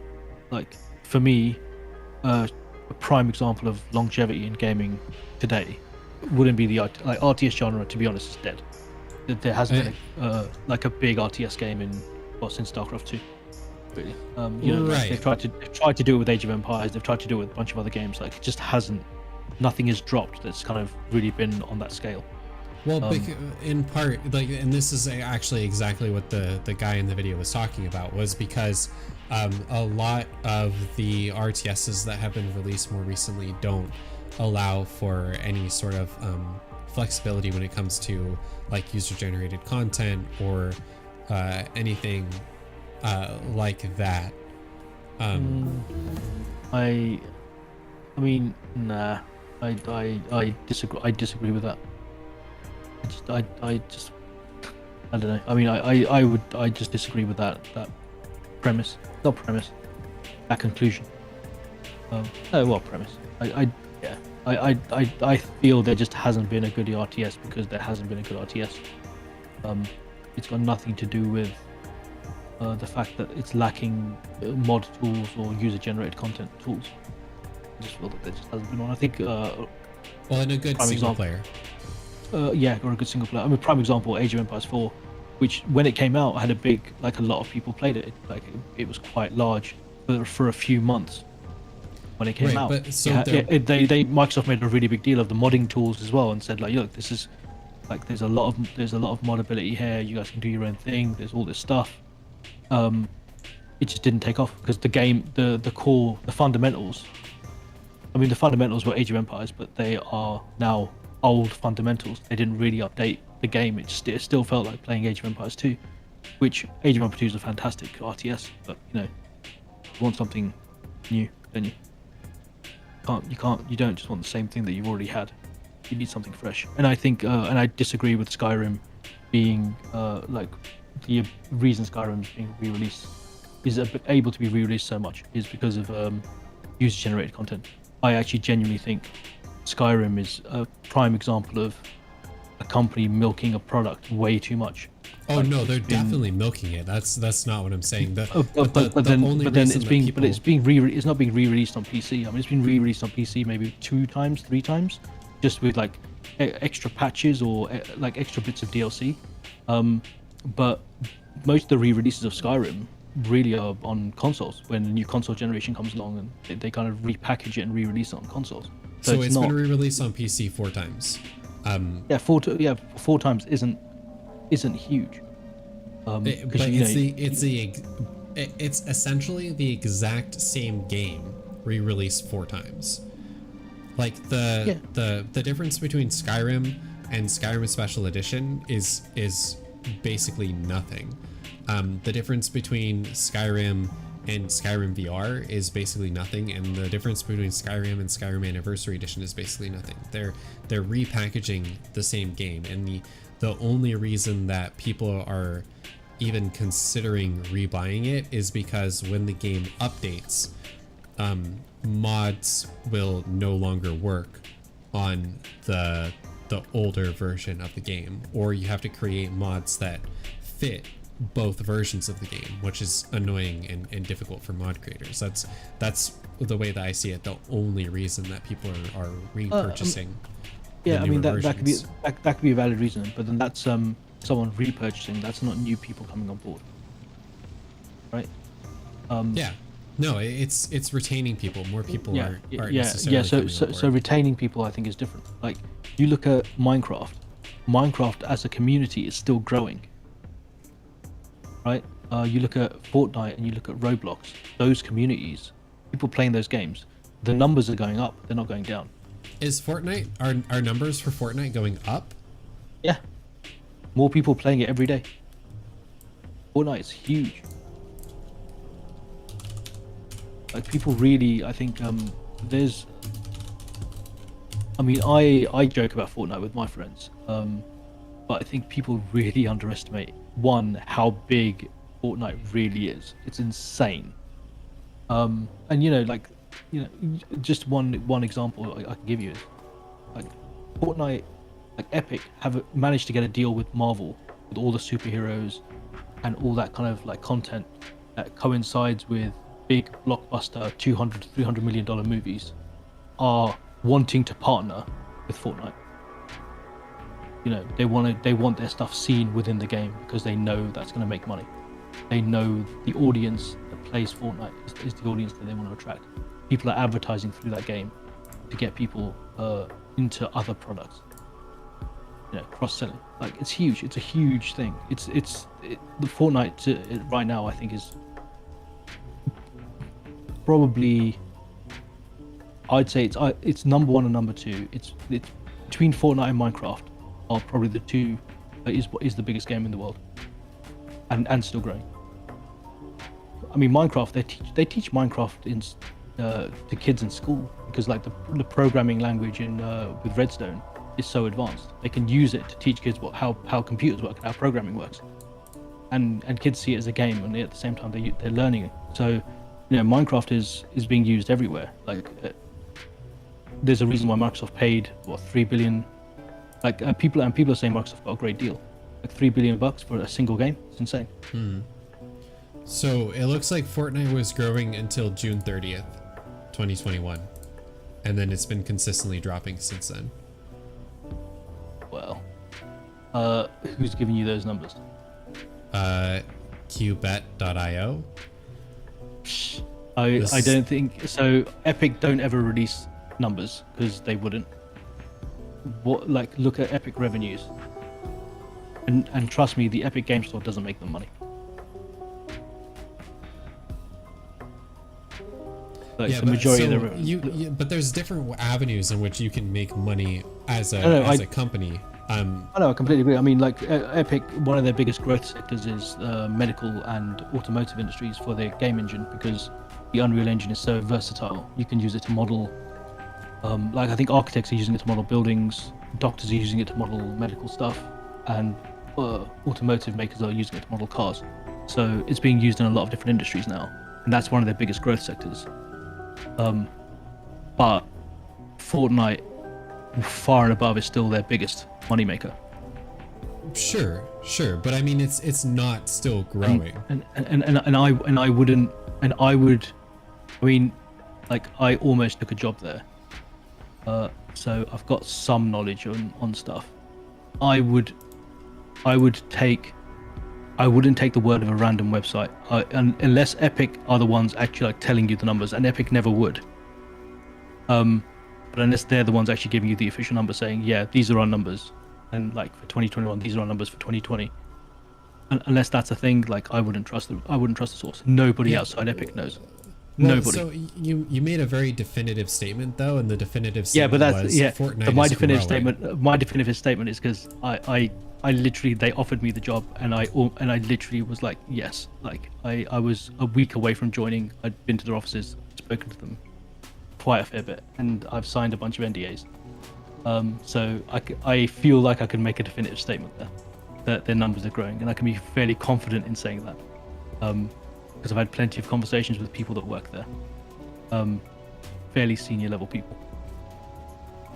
But as for official numbers, no one is going to tell you official numbers, because like I said, like I've signed NDAs, they still wouldn't give me official numbers, but they'll tell me that it's still growing. I don't know. I would take what they say with a grain of salt. I mean, obviously, like, they're always going to try and pitch themselves in the best light possible, right? Because obviously they want to win business. Mm-hmm.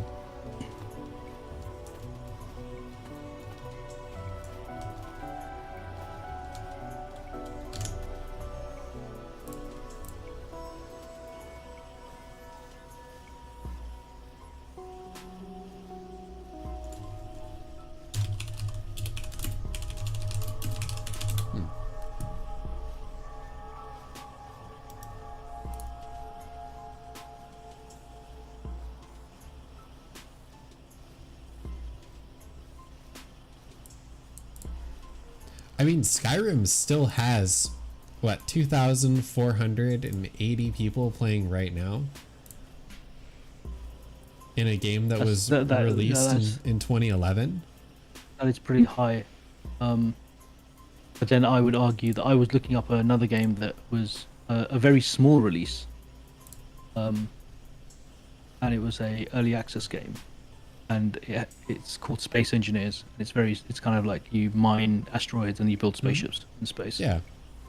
And that's still got 6,000 concurrent players daily, and that's a nobody game. That's a tiny game. But that's got more players than Skyrim right now. So you can say, yeah, Skyrim's still got 2,000 players.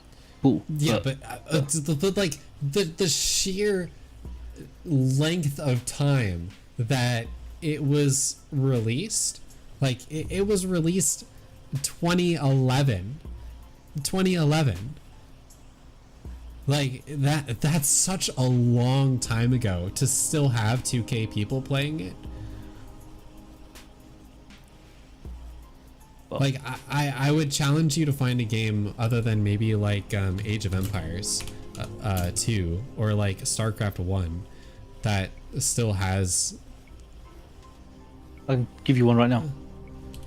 All right. I can give you one right now. Minecraft. When was Minecraft released? Minecraft release date. So obviously, like Minecraft official release date was 2011. Okay. But like, when was the beta? Or was that the beta release? I don't know. Hold on, I'm looking at the Wikipedia page. So it says November 2011 is when it says initial release date, but then 2009 was pre-classic and classic, which is when I started playing it. 2010 was beta, and 2010 was when it got big. When like the first beta came, that's when shitloads of people jumped on board. But yeah, it came out in 2011. The last official monthly active user count was 141 million players, and that was in August 2021. That was the last time anyone officially, like from Microsoft, said how many players would play. Mm-hmm. And there is a website that currently tracks a live player count. I don't know how accurate that is because it's some random third-party website, but that's estimating that right now there's 3.4 million players online right now. And that's a game that technically is older than Skyrim because, like I said, beta was 2009. Yeah. Okay. So, I wonder what's the player count for Team Fortress 2. I think TF2 is still quite high, isn't it? I think so. Do you want to switch to just chatting? Because I think this game is now. I think we can clearly save and quit. Okay. Yeah, I'm cool with that. Let me save it here with.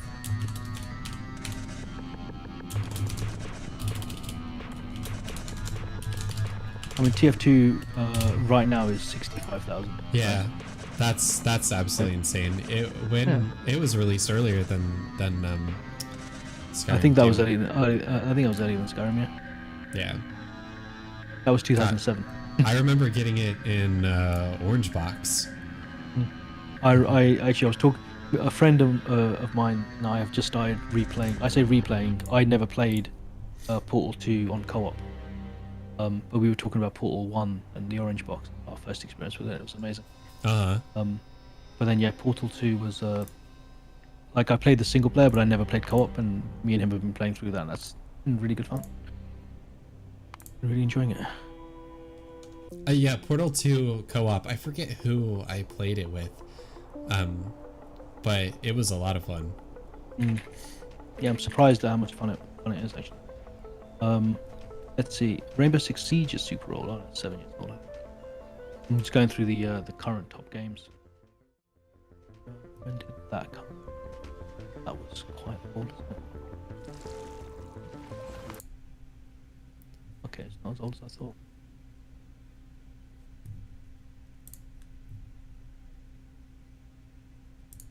I mean, there's not many games that are huge.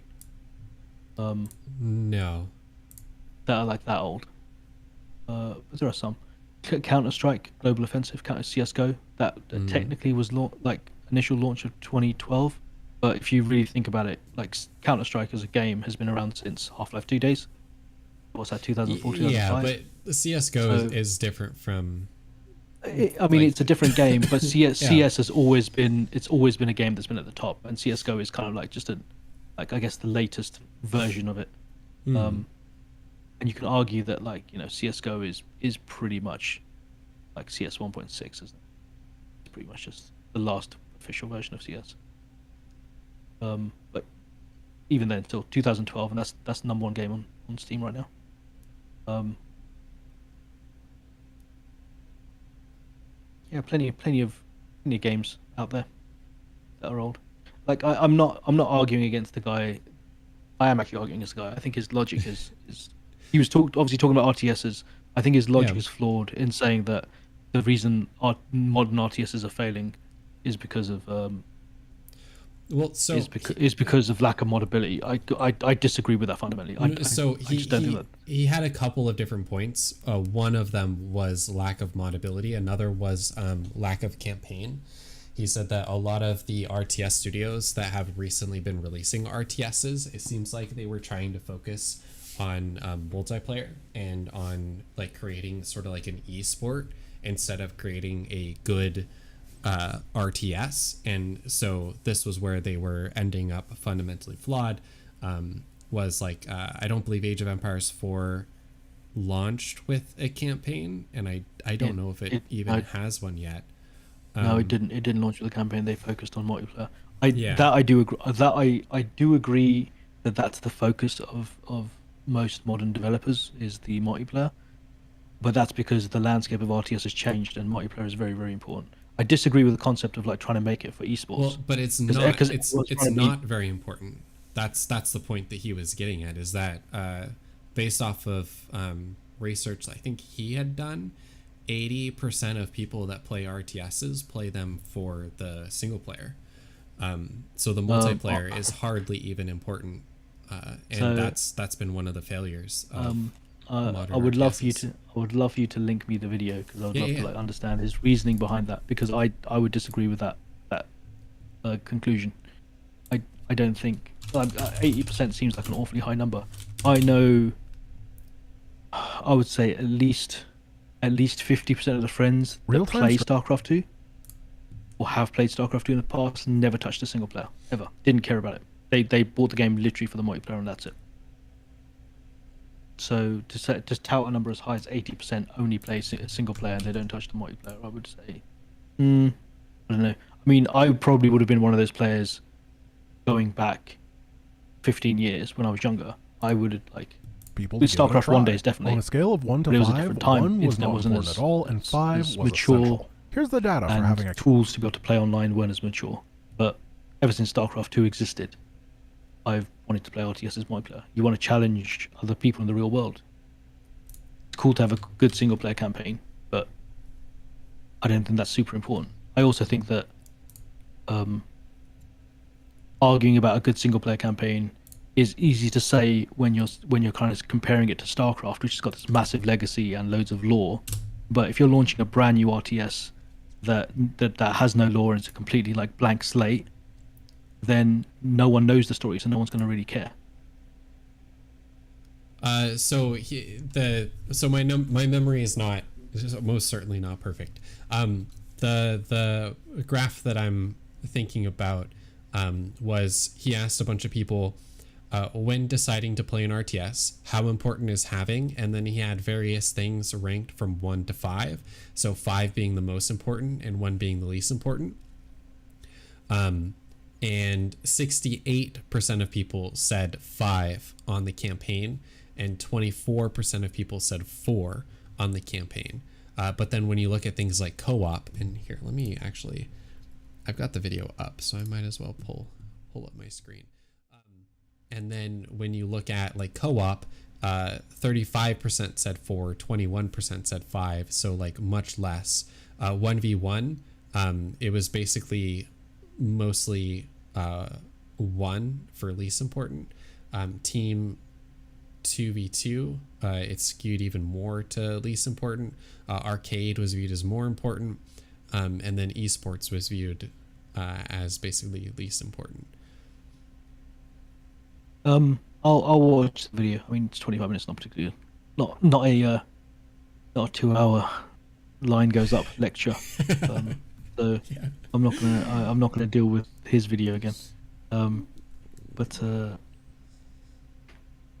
yeah, see, I think that's interesting. So wait, who did he ask? I believe it was some sort of survey. He asked a bunch of people. The problem I have talks is about this. yeah, like I said, I'll watch the video. It'd be interesting to know how many people actually like replied. Oh, is there 4,000? Is that It's you get like more than 4,000. okay, all right, that's a fair shout. I don't know if he's getting confirmation bias though. Yeah, like he's polling people that already kind of would agree with. I just don't believe the campaign would be that important to people. Like esports, yeah, it's not important. Like I kind of agree with that generally.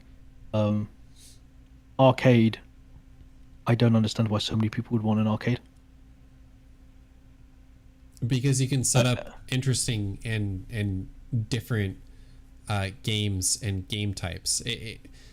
Like what stemmed out of what's essentially arcade came like tower defense games and Yeah. MOBAs. So here's the problem here. I think a lot of the people that did this survey are StarCraft 2 players, and this reads very much like a StarCraft 2 thing, in the sense that generally people across the board kind of like having multiplayer but don't like having multiplayer. So that's why that's kind of leveled across the 20% aspect across all fields. But you've got this massive story thing. But I think the story thing, and they're mostly casuals. Nobody cares about casuals.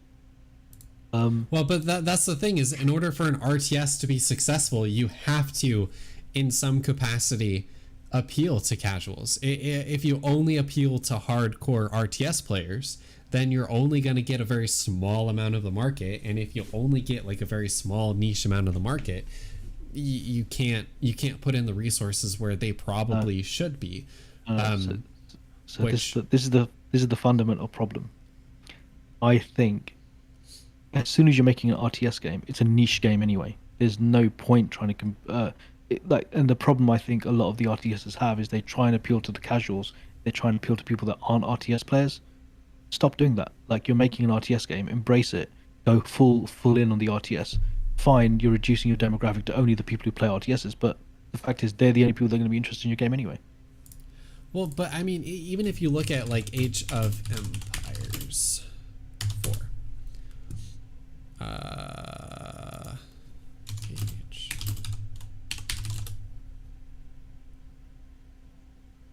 Is it even on Steam?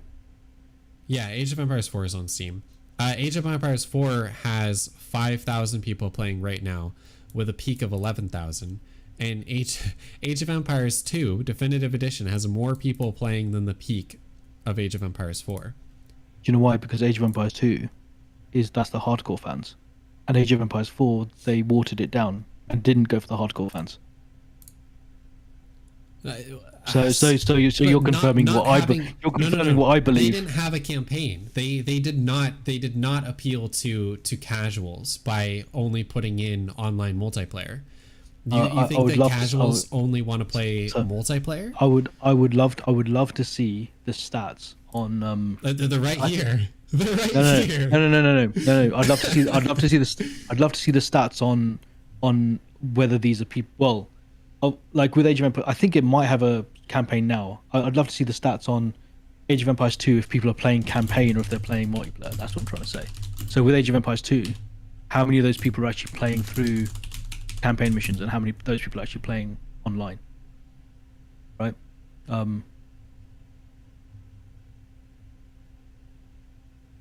think it definitely didn't launch with a campaign. I thought the campaign is in now.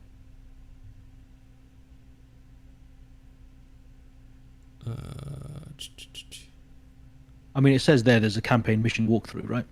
I think it was the fourth one down. So there must be some campaign in it now. This looks like a pre-release.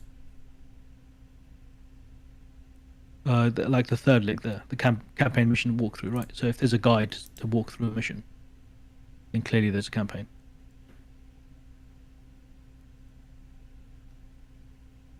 Yeah, brand new story campaign. So it does have a campaign mode, Okay. right? But like I said, the stat there confirms my basis that it's not about the campaign. It's about you need to appeal to hardcore players. Just But appeal to the players that no. actually want to play RTSs. Stop appealing to casuals. Because the biggest problem you can make when you're making a game is watering it down so much that the core player base doesn't want to play it because it's just like, hello Tofu Valkyrie. Yeah. Hello, Welcome Tofu. to the stream. Sorry, you're getting in on our discussion rather than the gameplay. But yeah, to me, this looks like a very much a StarCraft 2 players replying to this, and I don't believe so. because StarCraft 2 is the only real-time strategy game that has an arcade mode. No. Like and literally they call it in StarCraft 2. They call it arcade mode. Like no other RTS. So, One I can't think of another RTS that has one. And Warcraft if 3. did they call it arcade mode? They didn't call it did arcade, they call it? but So- it was basically arcade, Okay, and that's actually where tower defense and MOBA comes from. It's the arcade yeah, no, I know, mode yeah. of Warcraft 3. But then also Warcraft 3 is dead, right? Well, it only died because they reforged it. Yeah, and yeah. they broke it. but it's dead, broke right? it. Yeah, but it's dead. But when was Warcraft 3 released? Originally, 2001, 2000, Yeah. 99. So oh my yeah. 2002. Of course it's dead by now. I don't expect a game to last that long. It still actually had a pretty reasonable player base until Reforged came out. It did. It did. Yeah. All I'm saying is those stats very much look like stats from players that play StarCraft 2. So those stats aren't RTS players answering a survey. Those are StarCraft 2 players answering a survey. No. Very much It's giving RTS you. Very much giving. No, It's very much RTS giving you. players Wait. answering a survey. That's exactly what it is. StarCraft- Watch the video. No. Watch Okay, I'll watch the video. video. I think it's. Let me finish my sentence. I think it's StarCraft 2 players answering a survey, and what they've literally said in this survey, if you look at the statistics, is we want another StarCraft. They don't want another RTS. They just want another StarCraft because RTSs, you know, like I get single player campaigns are cool, but times have moved on. You want to be able to like play and apply your skills against another person. Yeah, I'm not saying don't have a multiplayer. I'm saying these guys are. Campaign is important. But these guys are. Is an important aspect of RTSs. But having you're a saying 1v1 and having a campaign is really important. Yeah, you're saying that, but you said that like you're not saying that multiplayer isn't important. So you're saying multiplayer also is important. But these guys are saying no, multiplayer is not important at all. Just give us a campaign, which is bullshit. I completely disagree with that premise. Like no, like these are StarCraft 2 players, and the only reason StarCraft 2 players are desperate for campaigns is because they grew up on a lore of StarCraft 2, and they're like a lore of StarCraft, and they wanted more StarCraft, so they gave them StarCraft 2, and then they wanted more StarCraft, and they're like, we want StarCraft 3, give us more lore. All right, hold on for just 1 minute. All right. So the RTS audience exists, but who are they? This might come as a bit of a surprise, but even a decade after StarCraft 2's release, the large majority of players and viewers are casuals. In my survey data, over 3/4 of respondents self-identify as casual players, with under 20% being hardcore. This data lines up fairly well with a comment made by Matt Morris in an interview with Loco back in 2016. Like most people come into these games are, wings hard. They play the campaign. We see about 80% of the people that love the campaign, and only 20% stick around for the hardcore multiplayer. I mean, these are the really hardcore engaged. Is that like 80 to 20? Oh, maybe Yeah, this it's like is that. maybe this is StarCraft. For a long 2 time we've been saying, specifically. how do we help these people stick around? StarCraft 2 They data. love the game. While my question divides between Also, I'm a But he big said fan of 80 Loco. I'm a big fan of Loco. Big fan of Loco. Yeah, no, Loco's awesome, but 80% of people played the campaign, and only 20%. I don't care. It's moved like on if it's a survey of StarCraft 2 players, all that survey is confirming, it doesn't matter whether they're casuals or hardcore. All that survey is confirming is StarCraft 2 players want more StarCraft, or they want another. They want their RTS to be like a StarCraft RTS, which is fine. Like that's a very credible thing to say. I agree with that. StarCraft 2 players like StarCraft. They want more StarCraft. No. Okay, you know what? No, watch the video. Just watch will- I the will- video. I will- I will watch he the video. talks We'll- about we'll have- all of the RTSs, and it looks like it was over 6,000 people that Yeah. responded. Over But- 6,000, but it wasn't over 9,000. So you know that it's not. It doesn't break the. If it doesn't break a meme, then it's not valid data. I will definitely. I'll watch the video first thing in the morning, which for me is going to be in about 3 hours. yeah, you go to sleep. Yeah, it's 4:30 now. I will watch the video and we will talk about this more tomorrow. Okay. Well, for me later today. Yeah. I will watch it. I like I said, the reason I wanted you to link me, I'm very interested in the video. Yeah, and yeah, I do take over his stream. He loves it. Well, it helps to have somebody to foil off of, that's for sure. Okay, just watch the video and then we'll talk about it after you watch it, because I thought that the dude was making a lot of really good points, and I would be curious to see what your take is on it, because like I haven't played RTSs for that long technically, because I mean I only started playing RTSs when I was like 4 or 5, so that's only like 20 years. So I've only been playing RTSs for like 20 years. Yeah, maybe I was playing RTSs when you were still a twinkle in your dad's ball bag. That's what we say in the UK. Really? Yeah, I mean probably. Like what? Where did you start? What? I think like my Warcraft 1. I'd be willing to bet your first RTS was Warcraft 1. No. It was before that. My first RTS. Okay. I mean, my first modern. I was playing RTSs. The first game you could truly call an RTS game was probably Dune 2, which you can look up on YouTube.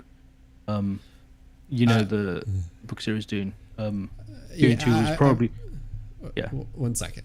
So an RTS is a real-time strategy game. If you know anything about StarCraft 2, StarCraft 2 is an RTS. Sorry, go ahead. Dune 2. So I mean, you can look it up on the YouTubes. Dune 2's there's some fantastic videos of it. But the video game, which everyone would say is the granddaddy, is like the very first real-time strategy game ever created. That came out in 1992, and I played that when it came out. This is old. You're gonna have to put video game, because obviously now there's like a movie thing. Yeah. There it is. Yeah, there it is. There's the Dune 2. So I mean, there were RTS games, there were strategy games before that, but this would be the first. If you look at like the gameplay and stuff, it's very recognizable as he's a great Gamer Zach is a great YouTuber, by the way. Okay. He just plays loads of old school like strategy games. So it's cool. And it was actually made by Westwood, so the guys who made Command and Conquer. Yep. So yeah, he's so that was like the first game where if you watch it, you watch the gameplay, it looks like an RTS game. Everything definitely. before that didn't even resemble what modern RTS is.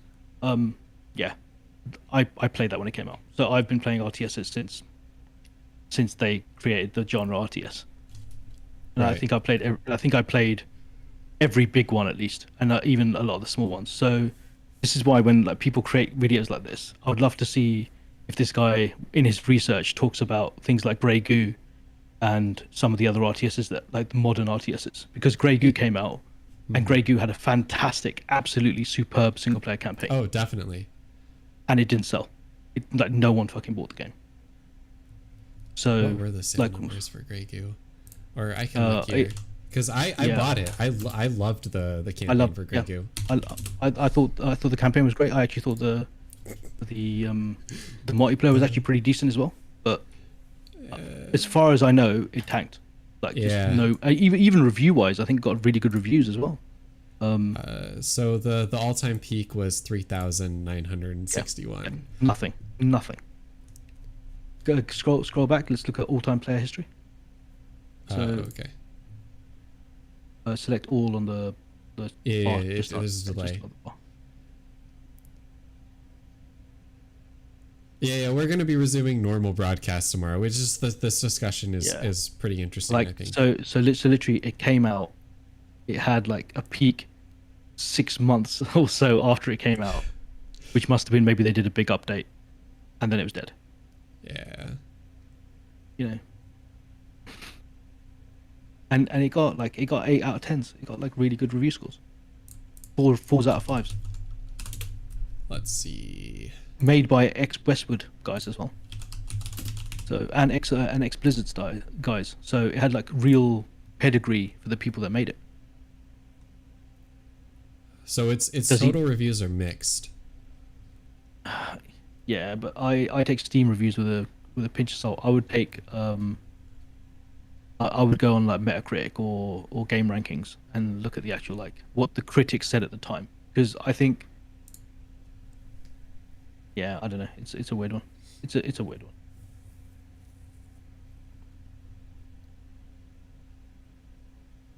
But you know, I try and play as many RTS as I can. I try and pick up like pretty much all of them, and I agree there's not been a very good one for a long time. I just completely disagree that it's because of a single player campaign. Yeah. You look at, so you played Supreme Commander as well, I'm assuming. A little bit, but not a ton. But So- I have played it a little bit. A great game that really kind of like lived and died on an excellent multiplayer. Like the single player was okay, but the multiplayer was fantastic. Planetary Annihilation, superb RTS series. I don't know what the Ashes of Singularity is also a really really good one, but I don't know if they're still releasing updates. I don't know if it's still. It looks like their peak is also 3,000. That was a pretty fun game, but it was super intense. So the problem as well is like they did when they released like an expansion, like it was effectively like a new game. So that's obviously the latest version of it. What was like if you just search for Ashes of the Singularity, they had a bunch of different ones. What was like the peak of the series?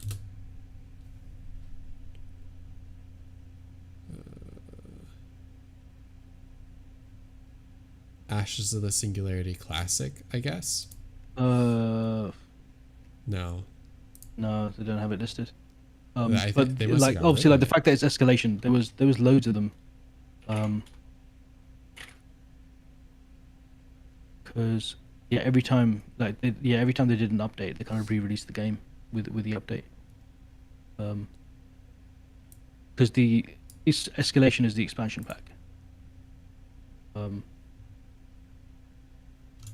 Go to Classic. What was the max players on Classic? I think that they got rid of the original and just made it Classic. So I don't think the numbers are you can never accurate. so you can never see it. Yeah. That's a shame.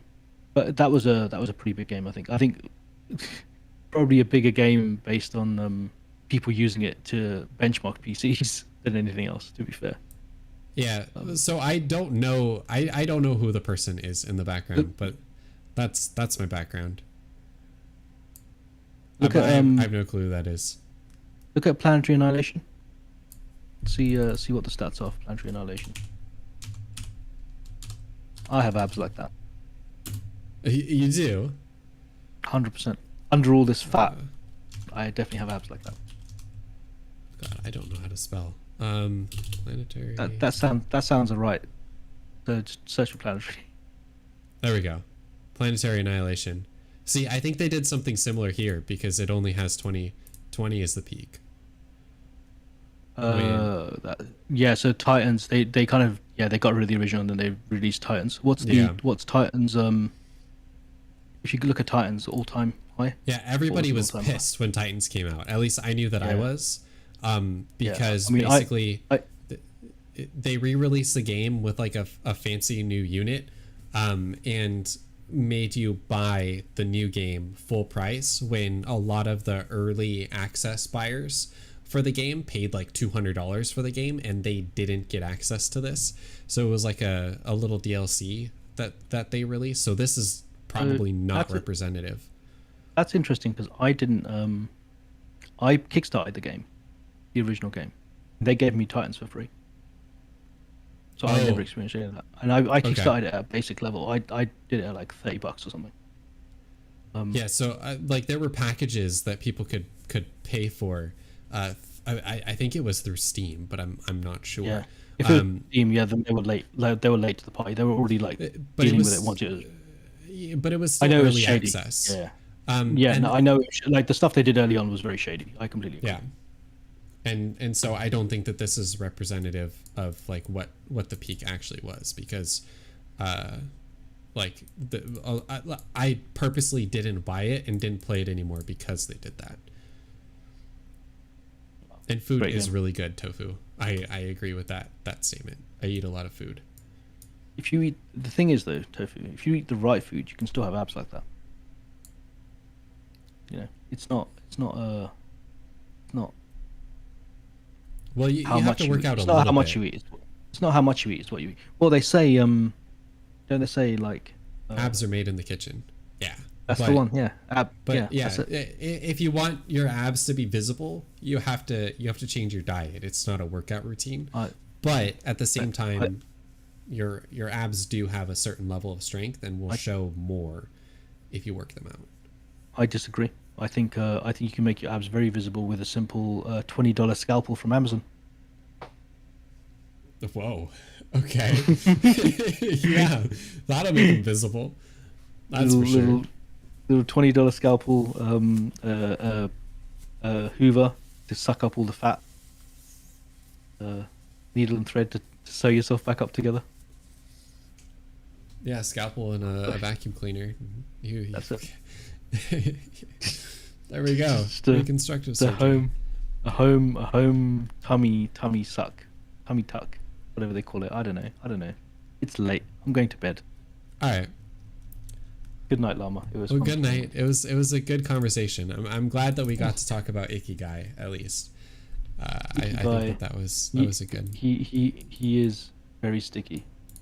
You are an Ikigai right now. You need to go get sleep. I am. Cool. If you have any literature about Ikigai, again, I'd appreciate any links. When I did a quick Google, I got a few books to read. Okay, Rather read the stuff that you forward me. Okay. I have a link to an audiobook. I haven't read it yet, but it's one of like the original Ikigai books, and I'll throw that your way.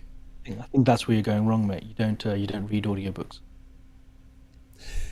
Well, you listen to audiobooks. I know. I'm just being an asshole.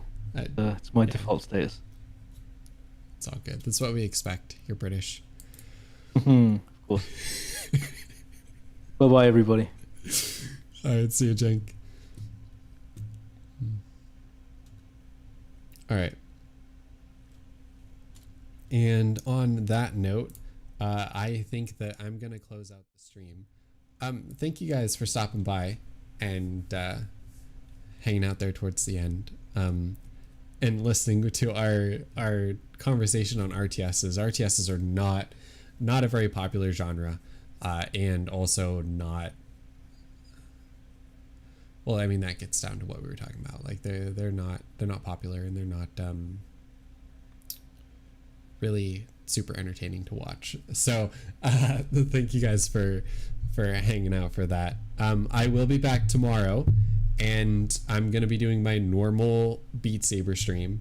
I did Factorio today because it was kind of a whim, and we'll see if he wants to stream again next week. I'd totally be down to do that. No, you're all good.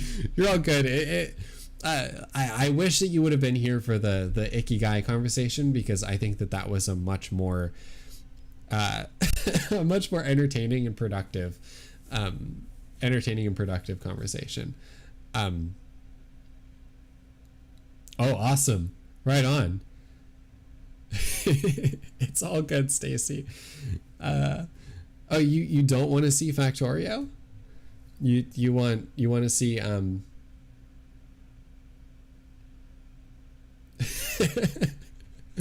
right, well, no more British invasions. That's where I think that it's actually us invading them. It's us invading them when he is on the stream, maybe.